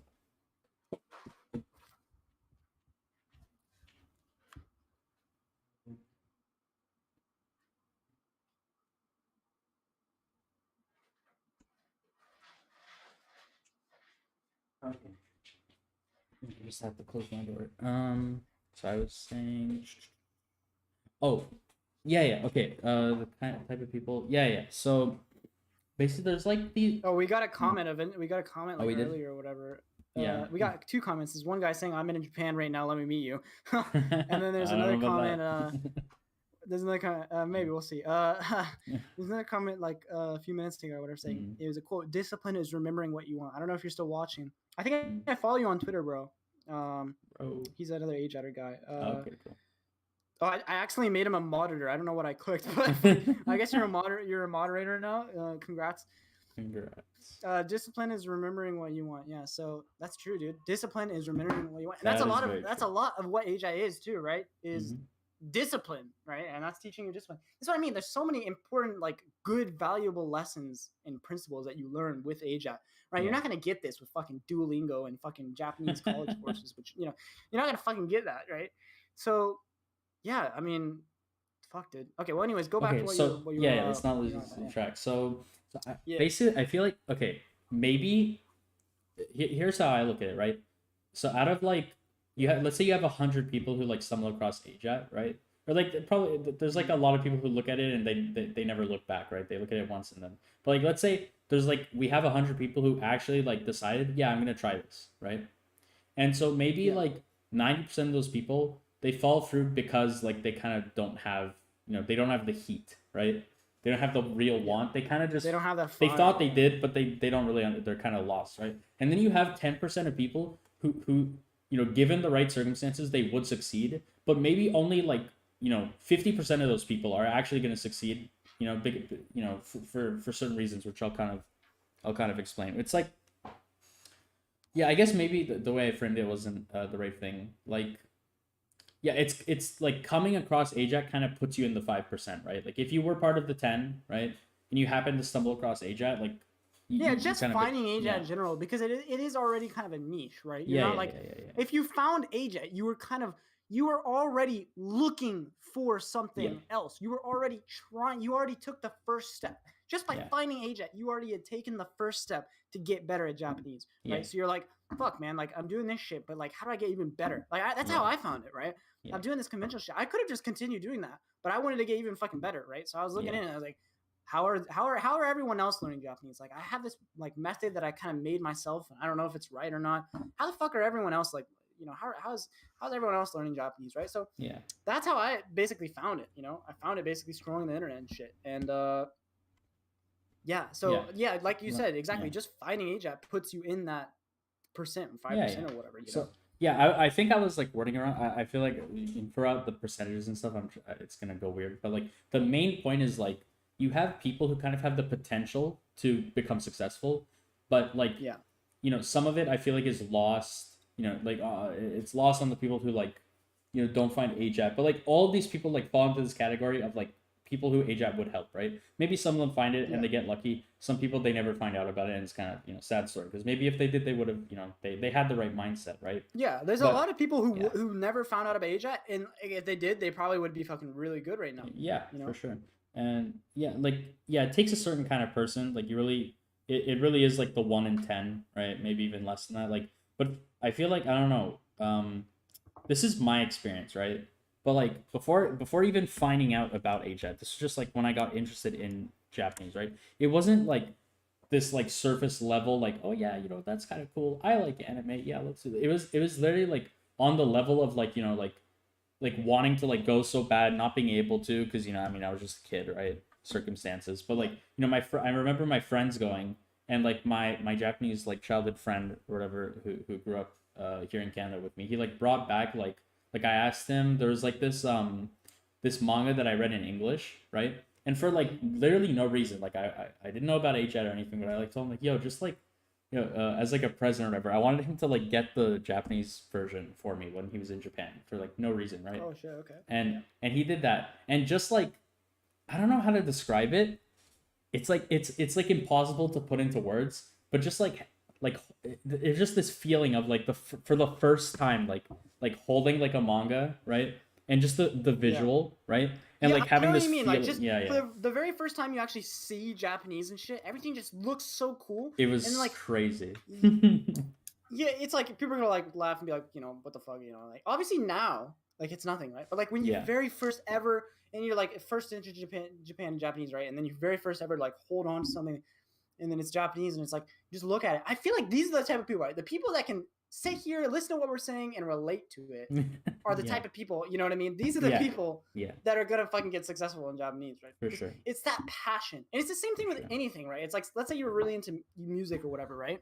Yeah. And like ever since you were a kid or whatever, you're really into music. You want, like one day you wanted to be like a fucking famous guitarist or whatever, right? Yeah. And then like whenever you were a kid, maybe you're like 10 years old or whatever, and your dad buys you the very first guitar that you've ever got, right?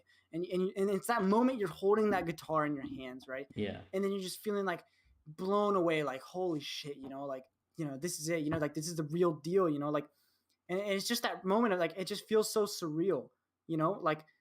And that's what I mean, like that's the same thing here, right? Okay, we got another comment. It's from AJAT article. Not sure if the link appeared for you.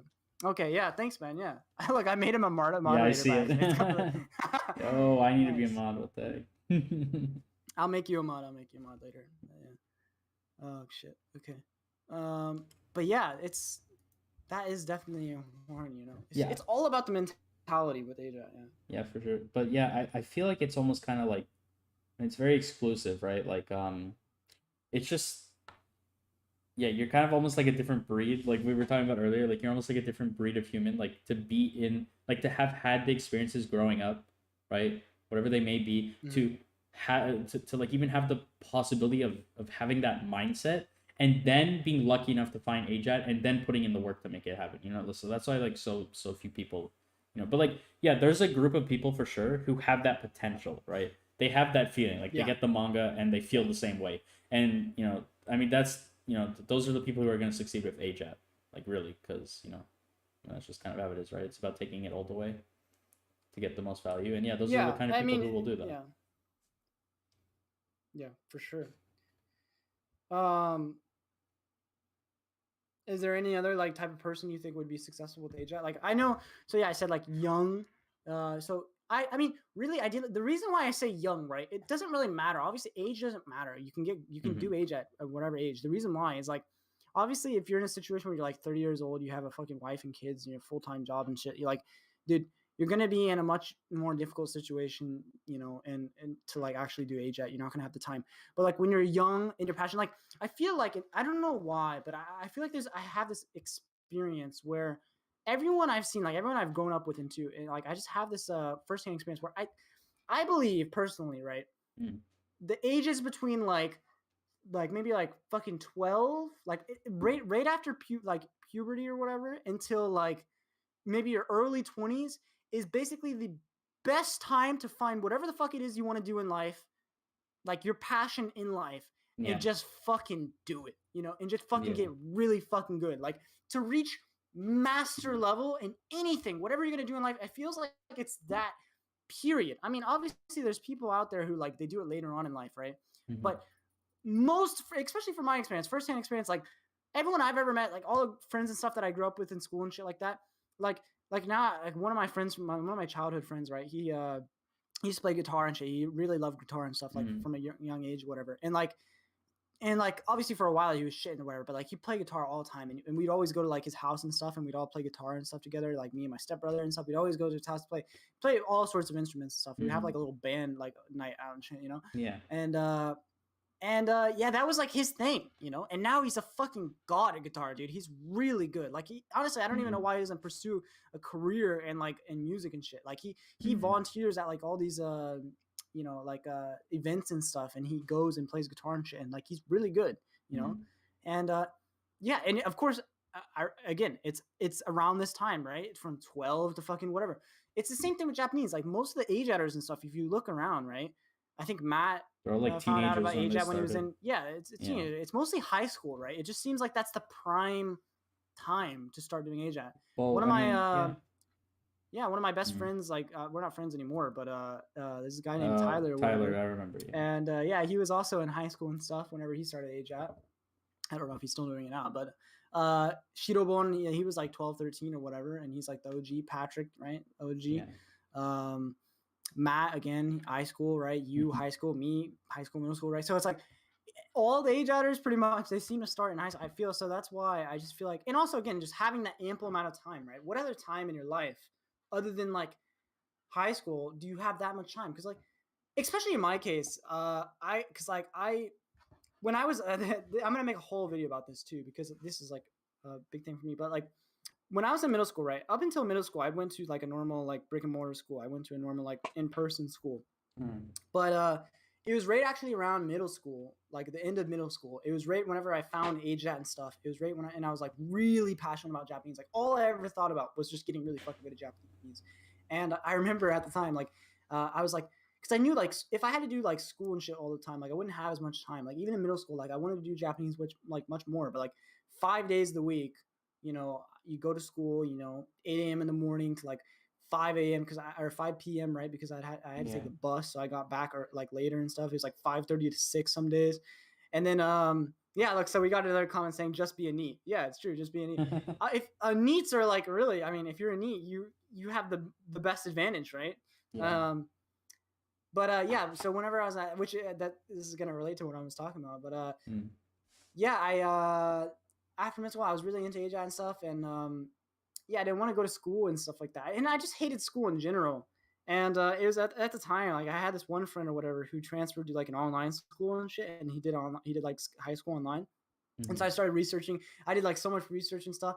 And I remember I literally made like, because I knew my dad at the time, like there was no way he was gonna let me to go to like online school, because he just thinks like, especially at the time, like he just thought like everything online was just fucking.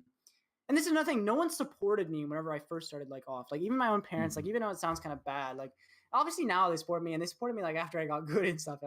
But which is kind of shit. But like no one, like my grandma never supported me. They always like told me to do something else and shit. Like, why are you learning Japanese? You know, and my dad and stuff, like he never really kind of like supported me until like later on. And like, of course now he supports me loads, but like, yeah, they didn't really understand, you know, they never got it. Right. Yeah. And then, so I knew for a fact too, on top of that, like, when I was trying to ask him, you know, like if I could do online school and shit, if I could transfer to online school and do high school online, uh, you know, I knew he was going to say no. And yeah, sure enough, like whenever I first brought it up to him, like, yeah, dude, he was actually pissed. Yeah. He was actually, I think Ben started in high school. Ben, Oh yeah, Ben. yeah, dude. Ben. Holy shit, the Ben, memories. yeah. I think, yeah. Probably, I remember him talking about some of his experience was like in uni, but that was probably like second half. He was probably starting in high school. Yeah, I think so. Yeah. But yeah, my dad, yeah, he got pissed off when I first brought it out to him. I was like, no way, I'm letting him go to online school, because like in his mind, like if I did online school, like in his mind, like, because to be fair, it wasn't really all his fault, because it was like before I got really into Japanese, I was like a really big nerd and I'd play video games all night, right? And I played like up until like 3 a.m. at night or whatever. So like in his mind, if I did online school, I just play video games all the time. But like he didn't see, like he didn't fully get that I was like fucking, you know, Super Saiyan mode, right? Like I was like full Japanese hardcore mode. He didn't get that at the time, right? Yeah. But I fucking sweat. I try hard. I made like a full on, like a legit presentation, like all on paper, but like I made a full presentation. I even weighed out like the pros and cons and everything. Mm-hmm. And I mean, when we talk about it now, it's kind of funny, he laughs and stuff, but all to basically convince him to let me go to online school and shit. And eventually he said, yeah, he's like, as long as you fucking get good grades and shit. And you know, as long, you know, I mean, there's gonna be rules and stuff, you know, because he also didn't want me to be like a hermit and stuff, because for whenever I was like around that age, I would just stay inside all the time, you know. And now I'm like the quite opposite, but like at the time I would just stay inside all the time, and he wanted me to like go outside and do stuff, and I totally understand from his perspective and stuff. Like I actually, part of me kind of thinks like I wish I did more, but like when I was hardcore doing AJATT, I mean, it was worth it, because you know, that time that I was like inside all the time being a hermit, you know, it worked out, you know, it was why I am where I'm at now, you know. Yeah. But I'm gonna make a whole other video about this and stuff, talking about my whole experience. It's gonna be in like the ultimate video. This is kind of like a spoiler, or like I shouldn't really say this, but yeah, there's gonna be a video where I talk about all this shit. But anyways, yeah, online school. I did a online school for all 4 years in my high school journey, time, career, whatever, right? And that really helped me with Japanese. It was probably like one of the biggest things, you know, giving me all that time, because I had way more time to like dedicate to Japanese and stuff. So again, like the comment or whatever, just being neat, like even though that is a joke, like that's why the younger people and stuff, like, you know, early 20s, you know, high school, whatever, like that's why these are the type of people that like they're gonna get really fucking good, because you have more time, you know. You have the time, and the time is the most important when it comes to like anything really, but especially learning a language. Yeah, I mean, you have the time, and you know, like you're more open to things, right? Like you know, and the environment, right? Yeah. So it's like, you know, you have like your room and shit, and like most people, you know, and I mean, I was pretty poor and stuff too, so I didn't get all that stuff. Like I didn't get, you know, whatever, but like all I had was just my computer and shit, and that was it. I just had my computer and internet, and that's all I really needed. Like I see some people, you know, you look up like AJATT room tours and stuff, and they had like all this insane shit. Like later on, like I'd put like my kanji and stuff on the wall, but like that's all I had, you know. I didn't have this insane room tour, you know. But you don't need that. That's the great thing about AJATT too, you know. Like you don't need any of this fancy shit. You don't need all these textbooks or whatever. You don't need any of these like physical tools, or even like, you know, hardware, software tools or whatever. Like all you just need is it's just your jidiki, right? It's just your own power, right? It's just your own self-will. That's all you need. And if you have that, then you'll be successful with AJATT. Yeah. So Yeah, I mean, this is going on for quite a while, so I don't know. We should probably try and wrap it up here soon because this is just the introduction video, True, right? So yeah.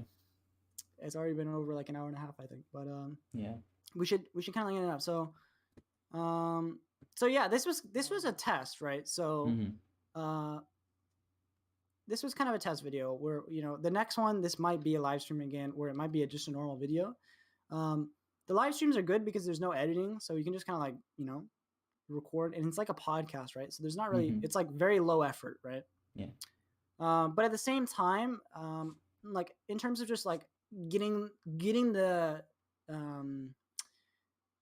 meaning kind of conveyed, right, in the shortest amount of time and the most like effective and efficient way, it seems like just making like a well-edited video on like a specific post, kind of like how Matt did that one video or whatever, or like a read-along kind of video from AJATT. It seems like that would be kind of like the best. I don't know. We're still thinking about it, but yeah, I mean, obviously this is going to be posted as like a normal video once it's done like processing and shit. So yeah, just leave a comment on the normal video and like you know, let us know what you guys think and shit. Yeah, I mean, this is just one series we're probably gonna make, and yeah, come on, Victor, add something. I'm running out of things to say. The reviving AJATT series, what everyone's been waiting for. We're reviving time. AJATT. That is our intentions with this, right? Matt versus Japan might come from the fucking gutters to slay us down or whatever. He's but coming. Like, he's coming. But the idea, yeah, I mean, we need to. Dude, the AJATT community is destroyed. It's distraught, right? There needs to. We need to. AJATT needs a new hero. Right? It's like fucking Batman or some shit, yeah. Yeah. But yeah, I mean, seriously though, AJATT community is like distraught shit. Now you just have like videos, AJATT /refold /MIA /fucking blah blah blah slash everything update 6 months. You know, like we don't need that, right? You just do AJATT. Just keep it AJATT, right? So. And then like I'm looking at like the tags for this video, AJATT, MIA. I mean, that's for views, you know. I mean, yeah, that's it's just not in the title. The worst thing is when it's in the title and they put the slashes. You know, you got a long chain of slashes. But yeah, I don't know how anything else that we should talk about. And again, this is just an introduction, so like I feel like we kind of talked about a lot. Yeah.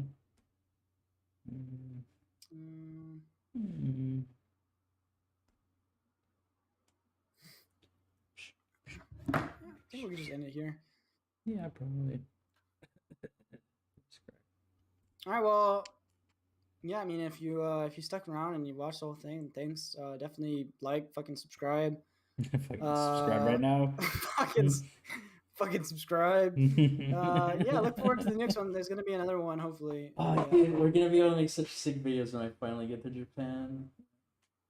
Oh yeah, so we should we'll add this at the end of the video. So he's like applying for obviously he wants to come to Japan. He's been wanting to come to Japan for a while, but of course Japan's fucking retarded and the borders are still closed. So he's been like looking for other ways and stuff, and he's like applied for this program, right? So to be able to go to Japan, like what is it, April or some shit? April, yeah. I'm trying to find it because yeah, this is still a thing. This is the old. Pretty sure this is it. What is this? I don't know if MIA? Okay. Not. I mean, I don't know. This isn't even MIA. I mean, this is like a Reddit, but this is Matt made a video, deleted it like not even that long after it was like posted. I think when he made MIA, he deleted the video. I remember this. Yeah. But yeah, it was like Matt made like a AJATT timeline video where he was just like flipping through a book the whole video. Learn classical Japanese. Learn classical Japanese. Yeah. So I don't know if that's what you meant. The AJATT guide from Matt was a good. It's a shame that hold on, go back to the comment. I was trying to read it. Here.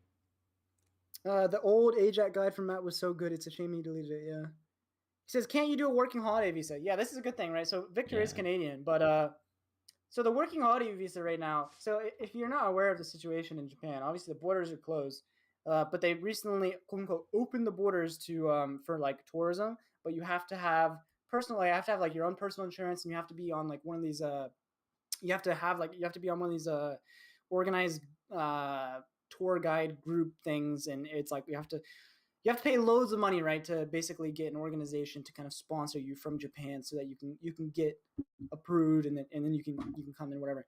And unfortunately, the working holiday visa, unfortunately, it falls under tourism still, because it's like the idea, right? Oh, you can explain this, right, Victor? Right? Well, I don't know about any of that. All I know is like I emailed the embassy and I was like, hey, what did I ask? There was like a requirement that they didn't even post on their site. Like I can't imagine what it must be like if you like you didn't contact them. You just read the requirements for the working holiday visa. You prepared all the shit. You went there. And they're like, oh, sorry. Actually, yeah, you need like a sponsor. Like, so I don't know. There's like this new thing, like because of COVID. It's not even really posted on the website. But when I emailed them, basically it's called ERFS or whatever. Yeah, but it's like this whole. It's another requirement. A lot of countries have to get it. It's because working holiday visa. You can technically get the visa apparently, but like I don't know how it fucking works, because you still have to get the same thing as if you were trying to go like as an individual tourist under their new policies or whatever, and it costs like 17 grand. It's like an insane amount. And the idea is like you'll basically be watched the entire time and have your hand held. You'll be watched, which isn't ideal anyways, right?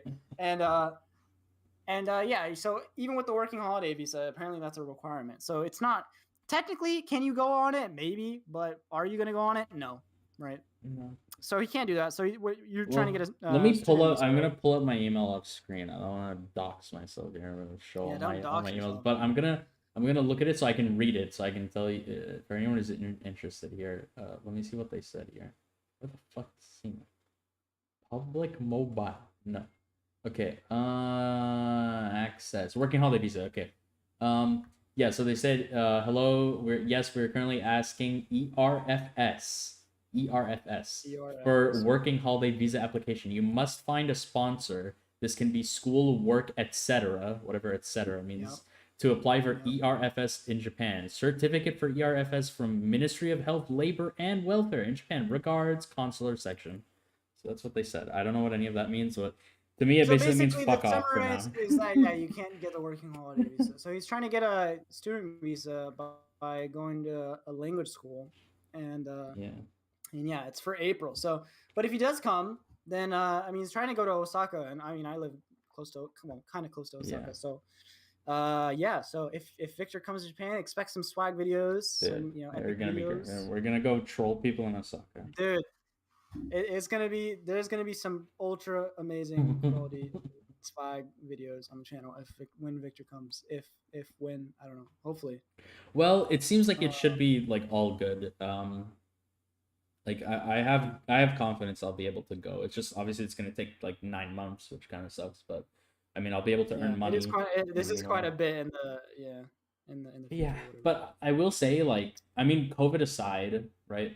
I wish I knew about this thing earlier when I was younger, because now I'm like 20, right? If I knew about this when I was like 17, I could have already been prepping and like getting ready to go to Japan, even at 17. Yeah, you could have already been in Japan, yeah. Yeah, so. Yeah. But, yeah, so, I don't know. Anything else we can talk about? Yeah. No, I don't know. I mean, I don't know. I don't want to like drag this on too like much, you know. Well, I wonder what ages the couple of people who are sticking around. Fucking nerds, I mean, watching this 2-viewer stream. I wonder how old these people are. Japanese going. I followed the one guy with the Gara profile picture. Yeah, I know him. Like on my older Twitter, I had him followed or whatever. But how's Japanese going? So you're saying like how's our Japanese study going, kind of thing? 27. Yeah, I mean, he's 27. Yeah, so he's a bit older. Old boy. Yeah. I mean, I'm kind of out of the game. I mean, I just live in Japan now, right? So I'm just kind of chilling, you know. Yeah. Well, this guy's fluent, yeah, I mean, so he can do whatever he wants, you know. I mean, I still I try and do my reps, kind of. Victor, I think he's kind of out of the game too, you know. I'm always out of the game. But you know, I still consider AJATT like a big part of my life, even though even if I'm not doing it, it's just like the mentality, you know, it's just the mindset, you know. And yeah, so What about you guys? How's Japanese going for you? Are you guys like doing good or whatever? Or, you know, But I'm sure these guys are sick already. That they've become fluent 10 times over. They're ready to rule the world as the next Japanese emperor. The next Japanese emperor, ready to take over Japan. Yep. I'm gonna steal Mount Fuji. Yep.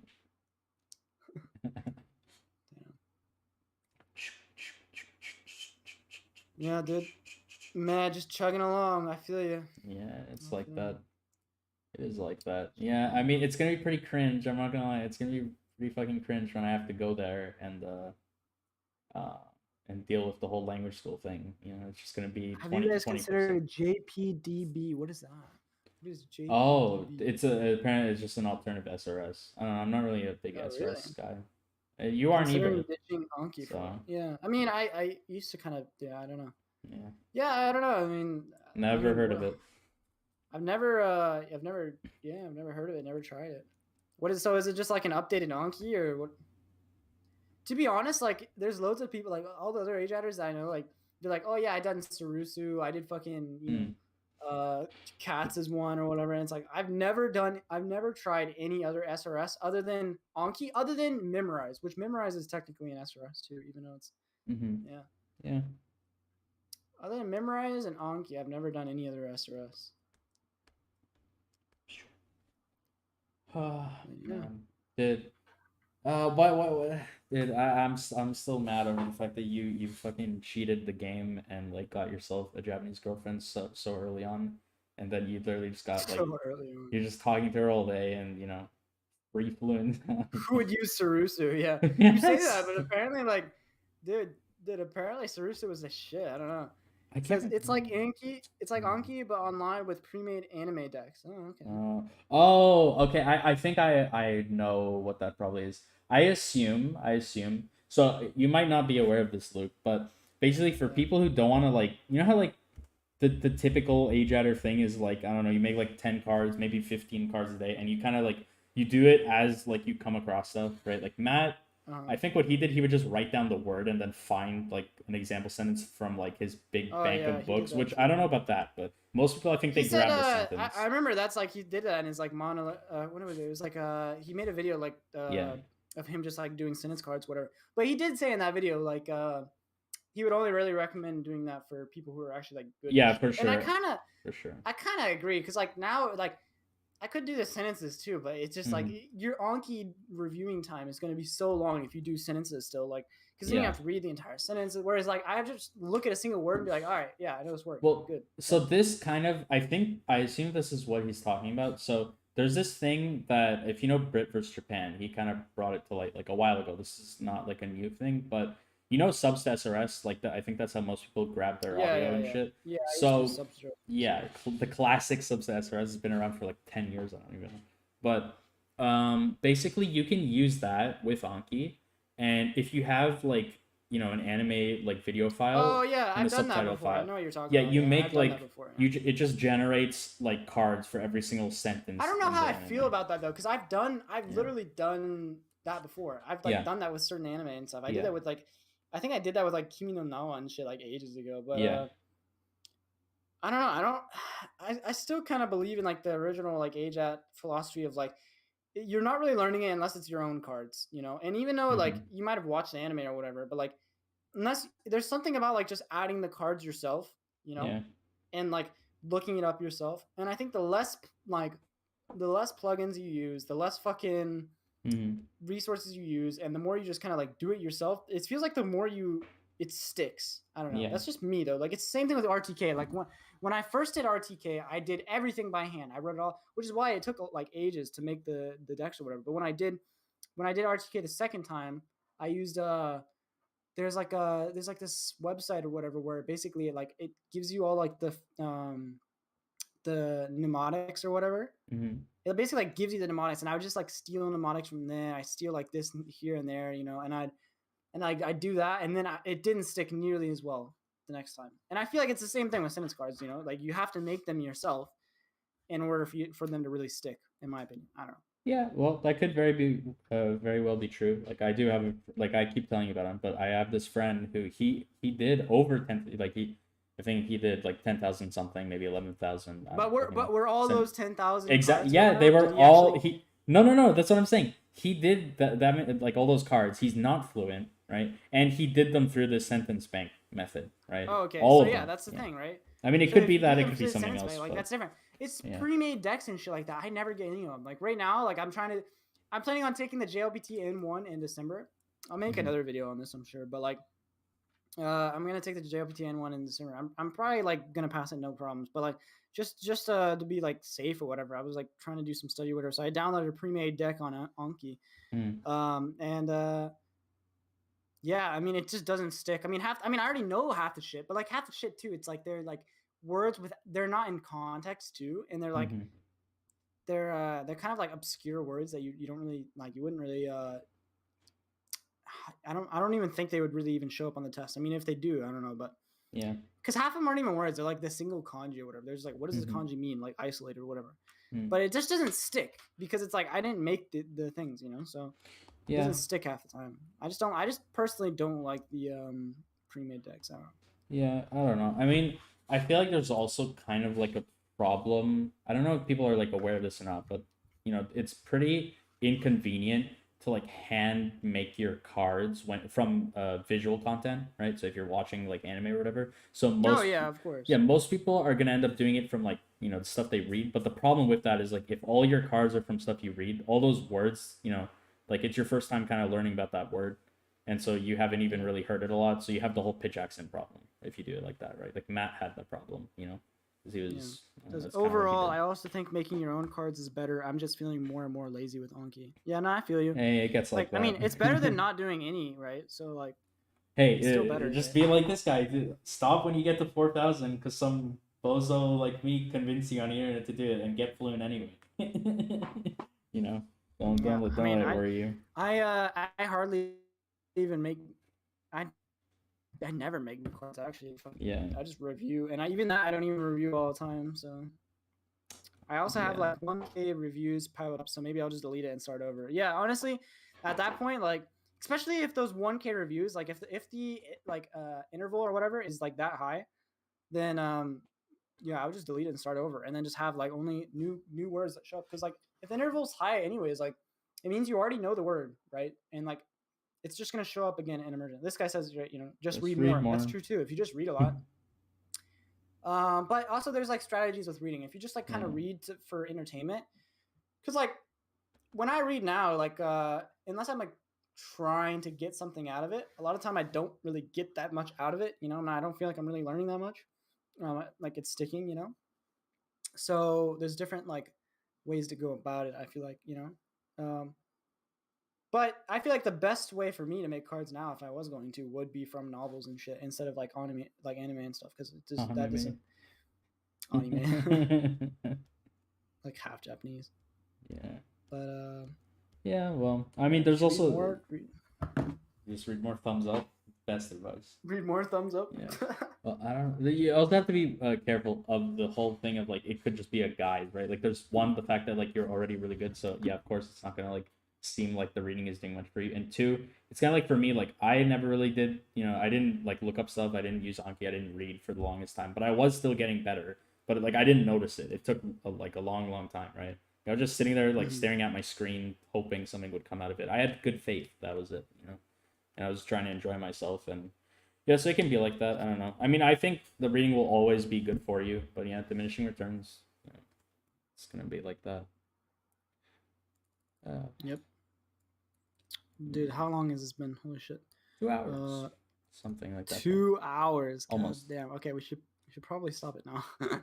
All right. Well, for our 2 viewers that have been we got 3 now. There's 3. 3 viewers. No, it was probably me. Yeah, it's probably me. Yeah. Yeah. Well, thanks for sticking along, chatting with us. Yeah, this is just like a first video in the series, so this is this is gonna be like a series and shit. We're gonna go through like all the AJATT articles that were like really good and useful, I think.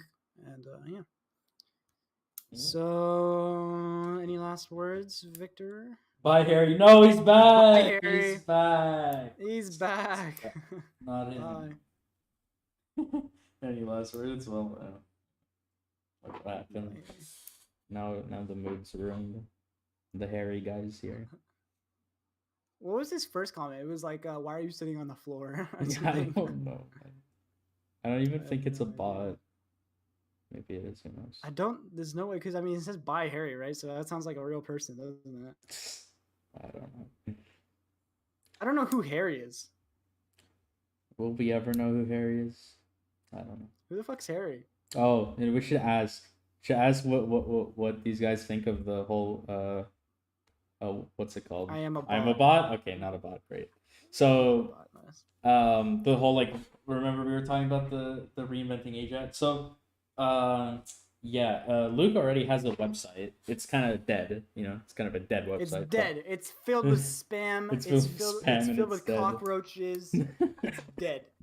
It's dead. I was gonna turn it into like a freelance translation site, but I just like it's gonna take so much effort just to, like, get it there. So, but if like, yeah, I mean, if this like is gonna be a thing or whatever, like it would be cool to kind of like make my own version, not of AJATT, but I would just do it like my own experience and like how I would like learn Japanese, whatever. Which would, of course, like I would like heavily, you know, credit AJATT for basically everything because it is all AJATT really. But it would be like my own table of contents, my own, you know, my own post or whatever, and I would like try to add like real life experiences and stuff like that, and I'd make it like a blog, you know, just like how AJATT is, but like, you know, again with the like the tema of learning Japanese, right? So funny using Japanese words while speaking. Funny using Japanese words. Hey, at least you're not like the sunglasses guy. Dude, that guy followed me on Twitter, I think. No shot. Dude, I don't even know how he found my Twitter. He followed me on Twitter.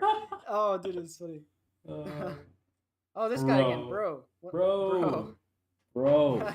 Let me be. Oh, again. Oh, Run away. Where are you at then? This guy's in Kanto or some shit, I'm sure. He's got to be in Kanto. I'm in Japan. I'm in Japan. Wow. Nice. Okay. Wow. Damn, that's crazy, dude. I'm in Japan too. Let's totally meet. Dude, I live in Okinawa, but I will meet you in Hokkaido. I don't even what kin is this? I don't even remember this. It's like names, you know. You got it. Once you know, but if you don't know, you don't know. I'm Japan. He is inside me. I believe it. I am Japan. He is inside me. I am Japan. I am Japan. I am Japan. Well, I said I am in Japan. There's no need to meet up. We got 5 viewers. It's popping off. We got like some shit going on like in the chat. What the fuck? We're like right about it in the stream, and like things are. Dude. Oh god. Well, I live in Wakayama-ken, so I don't know how close that is to you, but dogs. It's been dogs. Wakayama, who's gonna go to Wakayama-ken's massive, bro. I could live anywhere in Wakayama. It's massive, but who lives there, man? Only Luke. To be honest, yeah. What other foreigners live there? You could probably just look up my name in like if you. I don't know. Nagoya. Oh, Nagoya. Okay, yeah, that's kind of far. Yeah. Actually, that's not. I mean, it's not like. It's closer than like Kanto or whatever, but it's closer than. It's. Yeah, it's not that bad. Or going to be. Okay, are you not in Japan yet, or are you already in Japan but you're moving or whatever? Moving. Yeah, who knows? I mean, what are you even doing Nagoya, man? I don't know shit about Nagoya. I'm not gonna. Oh, one of my favorite YouTubers is from Nagoya, Japan. He's like a 2-wheel cruise or whatever. He was like this American guy, and he like rode bikes and shit in Nagoya. I really liked him. Uproot. What do you guys think about Matt versus Japan uproot thing? I don't know. I haven't really followed it. Oh, Gifu, yeah, Gifu-ken, yeah, okay. I'm just going to Nagoya, I reckon. Oh, okay, cool. I miss having a simple AJATT guide to send people like immerse with what you like, 10+ minutes a day. I mean, you could just make that yourself, right? Like to meet up with someone. Yeah, I mean, yeah, if you're close by or whatever, maybe. That fucking uproot. If you come to me. Donkey. Uproot is donkey. It's donkey. I don't know. I mean... Yeah, I don't know what really uproot. Yeah, I mean, I feel like a lot of Matt's stuff now is just kind of like scamming people. But Cats did the same thing, though. Everyone does that. It sucks, really.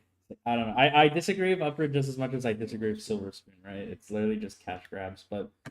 I don't know. I mean, at least Silver Spoon was like. At least Uproot wasn't like. I don't know how expensive Uproot was, but wasn't Silver Spoon like really expensive? It was like, hey, send me like 10 grand. Yeah, I mean, Uproot was baby, pay for my Shinkansen and I'll meet you. I don't know. I don't know about that, bro. Shinkansen ticket, Okay. I don't know about that, bro. I'm a minor though, so watch out, bro. Nice, dude. Well, Matt would hate what Matt is doing now. Very Matt true. Is doing now. His YouTube. We've got all the based people in here his YouTube who are there. Yeah, that is true. Yeah, the old Matt would hate. Old Matt would hate. His YouTube content is very good though. I don't know about that. I mean, yeah, I mean the quality wise. Yeah, quality for sure. Content wise, I mean the content, it just went to you know what's even that, like when you talk about the frequency of his content. Like when was the last time he updated? Oh, well, it's like 5 months. I don't know, but like you could say like 6 months ago or something. You could say he's busy. You know, he's busy doing uploads. Busy. He's busy making like however much. Busy scamming people. He's busy becoming literally. I mean, that's everyone who like I mean, it's a business, right? And that's how it all goes. But it kind of sucks. That's why and then all these methods keep being like born, right? I don't know. It'd be nice to just have one that kind of like promises like, hey guys, this is here, for you guys, and that's about it. We're not doing any dog shit, and actually stick to that. Whew. Yeah, I don't know. It's just weird. The problem is AJATT is like, fuck. If there was like a YouTube channel, well, that was what Man for Japan was. I'm on right? the train. He's like, please let me eat. Fuck, I I don't know. a celebrity or something? Yeah. I don't know. I don't know. I was famous. I don't even remember what I was saying, but yeah. Oh yeah. Like Matt's channel was like a tribute to AJATT, right? Like he was, he wasn't rebranding it, right? He was just explaining it. But then yeah, it turned into what it is now, right? So I was just thinking, like, man, if AJATT like had like its own YouTube channel with good content, then no one would really have anything to complain about. But the problem is like Matt was that. Now he's not. He's gone wicked. And AJATT is just a website, right? He's gone wicked. AJATT is just kind of like a weird little like website. No one can really like find out about or get that into. Like, I don't know. Matt, AJATT is just a name. Most people just know the name. Like, yeah. Right. But they don't know what the fuck AJATT is because no one like reads anything. Like no one reads books. No one reads anything. Like, imagine reading in the current year. JR on God, the best line in Japan. Maybe. By the way, if you want to know where, it's in, which is right next to me. Okay. I can't even read it. It's so bitrate. Like I'm looking at your screen. I'm looking at your screen. I can't even read it. And I can't even. The bitrate is so bad. What do you guys think about pitch accent? Oh, that's probably. Oh, wait, it's just Koe from Koi no Katachi, but written. Oh, Koi no Katachi. Okay, yeah, it's just written the weird way. Oh, and it says Seichi right there. Okay, yeah. Oh, okay. It's right next to me. That's cool. Pitch accent. Pitch accent's great. I feel like bringing it to light is good, but the problem is like I don't really think. Just focus on accent. If you like, you don't have to focus on really pitch accent because like. To be honest, pitch accent's gonna be different anywhere you go. Like I live in Kansai, right? So everyone here speaks Kansai Ben. So I probably sound like a mix between like Kansai and Hyojin because I learned Hyojinga, right? And now like I speak Kansai, like I speak a lot of like Kansai in my Japanese, right? And a lot of my accents also in Kansai. So it's like I don't know. Yeah, would it be better to focus mostly on like Hyojinga maybe? But like I'd rather just like focus on accent, just focus on trying to sound as much like the Japanese people around you. That's all you really should focus on. I don't know. Yeah, dude, imagine starting right now. Oh yeah, go ahead. I was just gonna say like I feel like bringing it to light is fine, right? That's good. But the problem is like if you look at Matt's like YouTube history, like he, like there was like the first video that he came out like, oh my god, like I just realized pitch accent is a thing, and then like 50% of the videos after that were pitch accent related, like forever up until the current. And now look what he's doing, right? It's like I don't know. It's just a little bit too much, Dude, imagine starting off right now and having to go through 80 different guides teaching how to set up automatic vocab cards, pitch accent, and complex add-ons. Yeah. Just immerse. Just immerse base. Just immerse. No. Yeah, I mean, if people were just more, the thing is, like, if you were just fucking not autistic and were able to read, then like it wouldn't be a problem because you could just send them the AJATT table of contents. Like that's what I used to do whenever I first got into it. And like people would be like, "Oh, I want to learn Japanese," and this is how I would test them. I'd be like, "All right, cool. Here's the AJATT table of contents. Read this. If you really want to learn Japanese, then boom, you'll get good. Just read this. Boom, you're done." And then half the people, of course, they wouldn't even fucking read it. And then if they did read like a little bit of it, they would just fucking give in like halfway through. And then like, okay, cool. Now I was able to fucking tell that you didn't want to learn Japanese. Cool. So it was like, I mean, it worked out. But like, yeah, nowadays people just want everything like, I mean, it's not just nowadays, like all the time, really. But like, people just want they just want like the easiest, quickest, you know, least amount of effort way to do anything in life, right? And like, oh, I just want to put the least amount of effort into learning Japanese. Here, I'm gonna do this, you know, like. Yeah, you know, so, I mean, and then of course it doesn't work out for them, and then they're like, okay, I give up. Screw Japanese. I hate Japanese. yeah. Okay. Well, the thing is, there can be like 80 different guides, 80 methods. Doesn't matter. Like this fact is not going to change. The fact is that the only way you get good is having like the more meaningful contact, whatever that means to you. The more meaningful contact you can have with native, authentic content, the better you're going to get, and that's not going to change. You know, whether that's like, you know, you watch anime, you know, you talk, you know, make some friends, whatever. Get your immersion, get your fucking immersion in, get your input, right? Do what you like, you know, whatever like originally sparked that joy for you, right? Like try and find that again. Do that, do it a lot, whatever's fun for you, right? Get the meaningful content with the language, do it a lot. That's it. I tried to teach AJATT method to other people who wanted to learn a language, and they didn't even try it for one day. Yep, that's normally how it works. Well, yeah, most the problem people, is they just don't like, care. Really. Like it's the same thing like people saying like, oh yeah, I wanna be healthy, right? Like 100 million people can like say that, but like, you know, who's actually gonna do anything about it, right? Only a very small percentage. So unless you get those people, then yeah, nothing's gonna come of it because they're just saying it to say it, right? Like language learning is a mainstream thing, right? People think it's kind of like, ooh, I'm language learning, you know, like as if it's that easy, you know. But yeah, when they come face to face with like how it actually is, and then they realize, oh fuck, I did not sign up for this. I thought I was gonna be doing it 5 minutes a day, not all day. Yeah. So then they say, fuck it, I'm out. It's not worth it for me. That's gonna be most people. Guys, I have an idea. Yeah, if I got pocket Wi-Fi, right? Because I have a GoPro now. If I got pocket Wi-Fi, and I did like live stream vlogs just walking around Japan, would you guys watch it and talk? I did. If you're watching this right now, I guarantee you'd watch it. But like, I'm just asking, you know, like. That is content. That is content we have never seen before. That would be pretty good content. Like, dude, I'll walk around Japan with the fucking vlog camera. I'll walk around Japan. You'll be able to see the scenery, and I'll talk about AJATT, but like in Japan, like. Yeah. I think that would be pretty good content. Of course, dude. That's the content. That's the content Matt promised us before MIA was even created, yeah, and it still doesn't exist. It still does not exist, man. He was like, dude, pay me this money. Pay me in Patreon, and I will. Pay me this money, and I'll go around and I'll go to Japan, and I will make this content, and it never happened, you know. Like he's like, I'll go to Japan, I'll flirt with all these girls, and I'll have sex with like 10 Japanese girls a day, all because my amazing Japanese ability. Like, I am like your biggest fan. Oh, nice, dude. Cool. Fuck, I don't know. The thing is, if you're, why were you calling me Harry earlier? I'm Harry. Why am I Harry? Yeah, I've been saying this for the longest time. I feel like for years. The fact, you know, the thing that you said, right? Where you're like, oh yeah, I was like Matt did this like interview. It's kind of like it's not like out there readily available. It's with a Japanese YouTuber. Remember his Patreon videos? Yeah, but dude, I remember there's this one leaked video or whatever. I think it was on his Patreon eventually, and it was like he was in college, and then dude, it was actually kind of cringy too. He was like.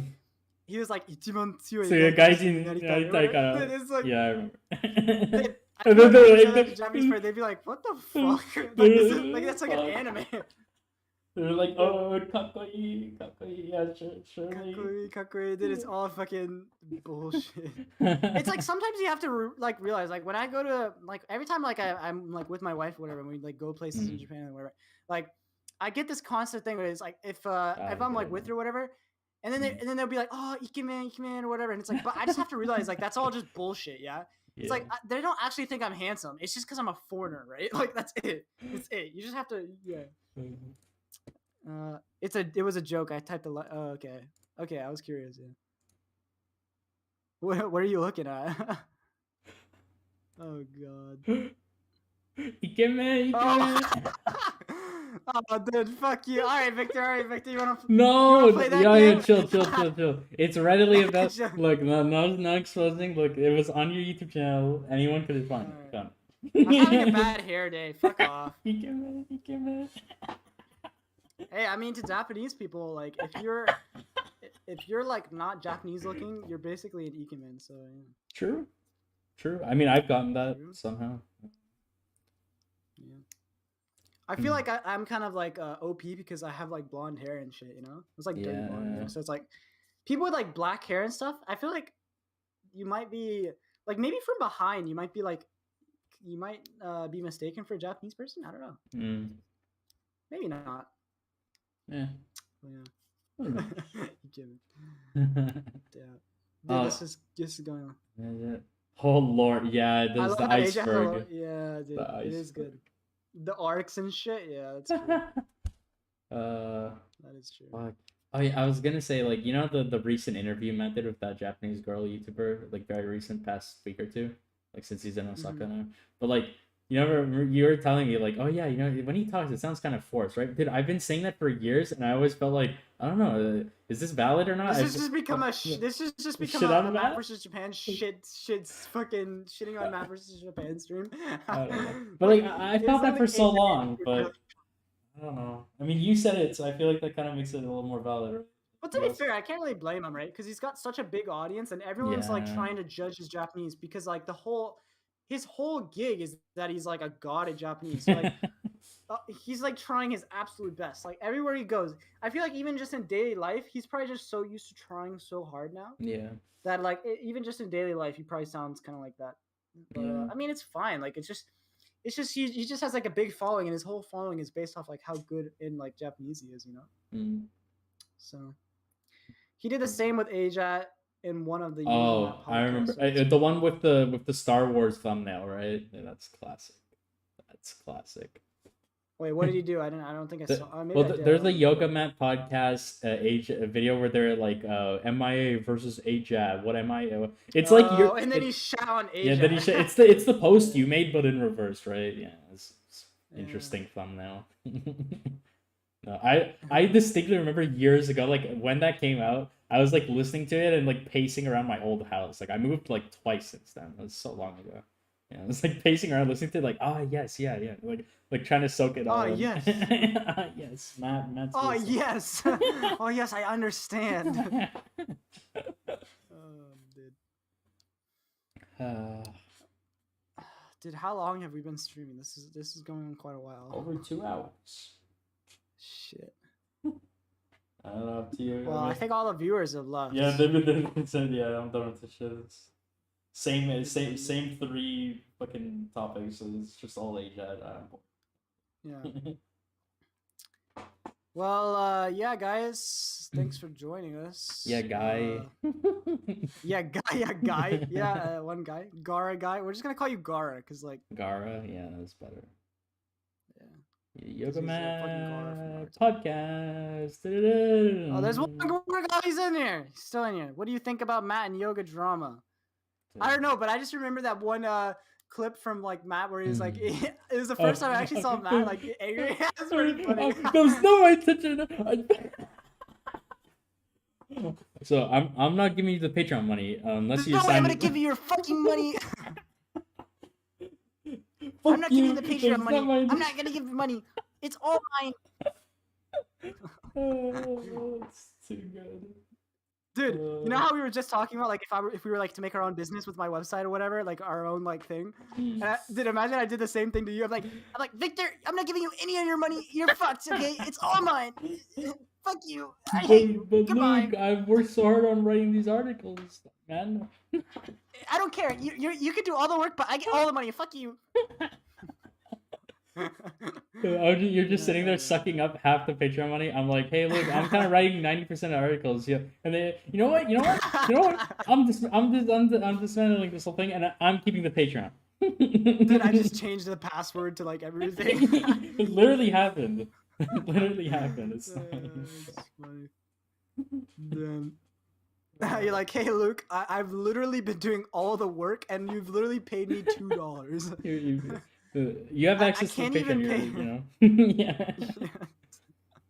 Oh, dude. Yeah. We gotta make some. That's nice... what happens whenever you. That's what happens when you make a business when you're like in your young. Oh fucking, yeah. You're spoiled. Oh yeah. You're spoiled your entire life. You have no real life experience. Friends can't work together. Yeah. I mean, it's not so much that friends can't work together, but like, it's more the fact that like you got to think like, I don't know about the Lucas guy, right? The yoga guy, right? But like, yeah, money is evil. That's true. But like, I do know that I do know like Matt, like he has very little life experience, right? So, and he's obviously never had a business or anything like that. He's never even really had a job, right? Up until that, like, he's never even had a job. I'm pretty sure. So, but he still hasn't he hasn't had a job his whole fucking life, man. He needs to get a life. Right. So yeah. So then Yoga made the MIA website redirect to his video. Yeah, I remember that. Yeah. Oh man. I remember that video too. Yeah. I love the AJATT anime. I love the AJATT anime. Dude, they should make an actual AJATT anime. He is basically an anime character. Yeah.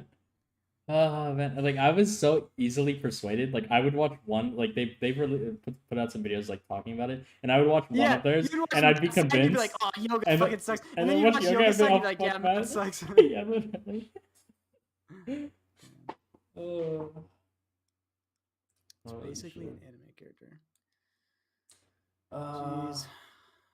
Man. Okay, this is getting dragged on. We have to end this at some point. Wait, I have to ask. Wait.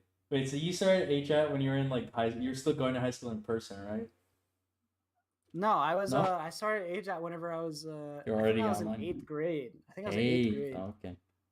And then it was or I don't know. It might have been actually right whenever I started doing online school. It was probably right when I started doing, because I was like, I know I was learning Japanese when I was like 7th, 8th grade. But I was doing conventional. But I think when I actually started doing AJATT, I was like, I think it was just when I started doing like online high school. Yeah. Online high school. Okay, yeah. You missed out. Okay, there's an experience of being an AJATTer while in high school that is like, I feel like everyone has the same experience if they're like a hardcore AJATTer. I remember like having this attitude of like, I just started hating everyone. It's literally just because like, no, dude, you say that, but like I hated everyone. Even from middle school, I hated everyone. Like I already had that experience. Like I hated school. Like, I didn't want to be in school because everyone was just dumb, right? Yeah. Everyone's just a fucking idiot. But then you just think like I'm so smart and everyone's dumb. Obviously now you know like that's silly, but like no, I already had that experience. It's just I just did online school so that way I could like have as much time to like dedicate to AJATT as possible, really. And it did pay off in the end, for sure. Yeah, I mean, I was mad because all I wanted to do was AJATT, and I feel like every time someone tried to talk to me, they were like stealing my time, and so I would get pissed off. If you have no friends and you are in high school, I will be AJATT God in 5 years from now. Probably not even 5 years if you really tried. Like, Oh, it was so funny. Like I went to high school, man, and I was like, man, like I was not talking to anyone, and like people, I was like, yo, dude, like you became so antisocial. Are you okay? And I'd be, I want to punch you, man. Just get the fuck out of my face. Literal autism. I was like, just let me listen to my fucking anime, man. I don't want to hear your stupid English words coming out of your fucking English mouth. Go fuck off to the fucking other end of the classroom. Oh my god. Like, I would have like we had like a spare period. I think most people have that like a spare in their senior year. So I'd have a spare and it would line up like it was like right before my lunch. So I had this long ass break. I would like leave. I'd like walk all the way to like this like coffee shop, get a coffee, and then start walking in the park. I was listening to my fucking music, and then I'd like sit on a bench in the park, pull out my laptop, and start watching some fucking Kimetsu no Yaiba or some shit. You know, some fucking Kimetsu no Yaiba. What the shit? I mean, that's like not even that. That's like a new anime too, damn. Well, there's a bunch of seasons now. It was like the first season was like kind of a while ago. I think it was what 2018, 2019, probably. Yeah. But yeah, dude, you ruined that story too. Like, dude, what you just described was like it was almost like an anime-esque fucking AJATT scene, bro. Like, dude, walk into the coffee shop with my fucking passive immersion in, dude, listening to some fucking swag fucking anime, got a fucking coffee, bro, just like all alone, just like a badass fucking Shujin girl from an anime. and then go to the fucking park, sit by myself on a bench, open my laptop, and then watch fucking Kimetsu. Like, just ruin.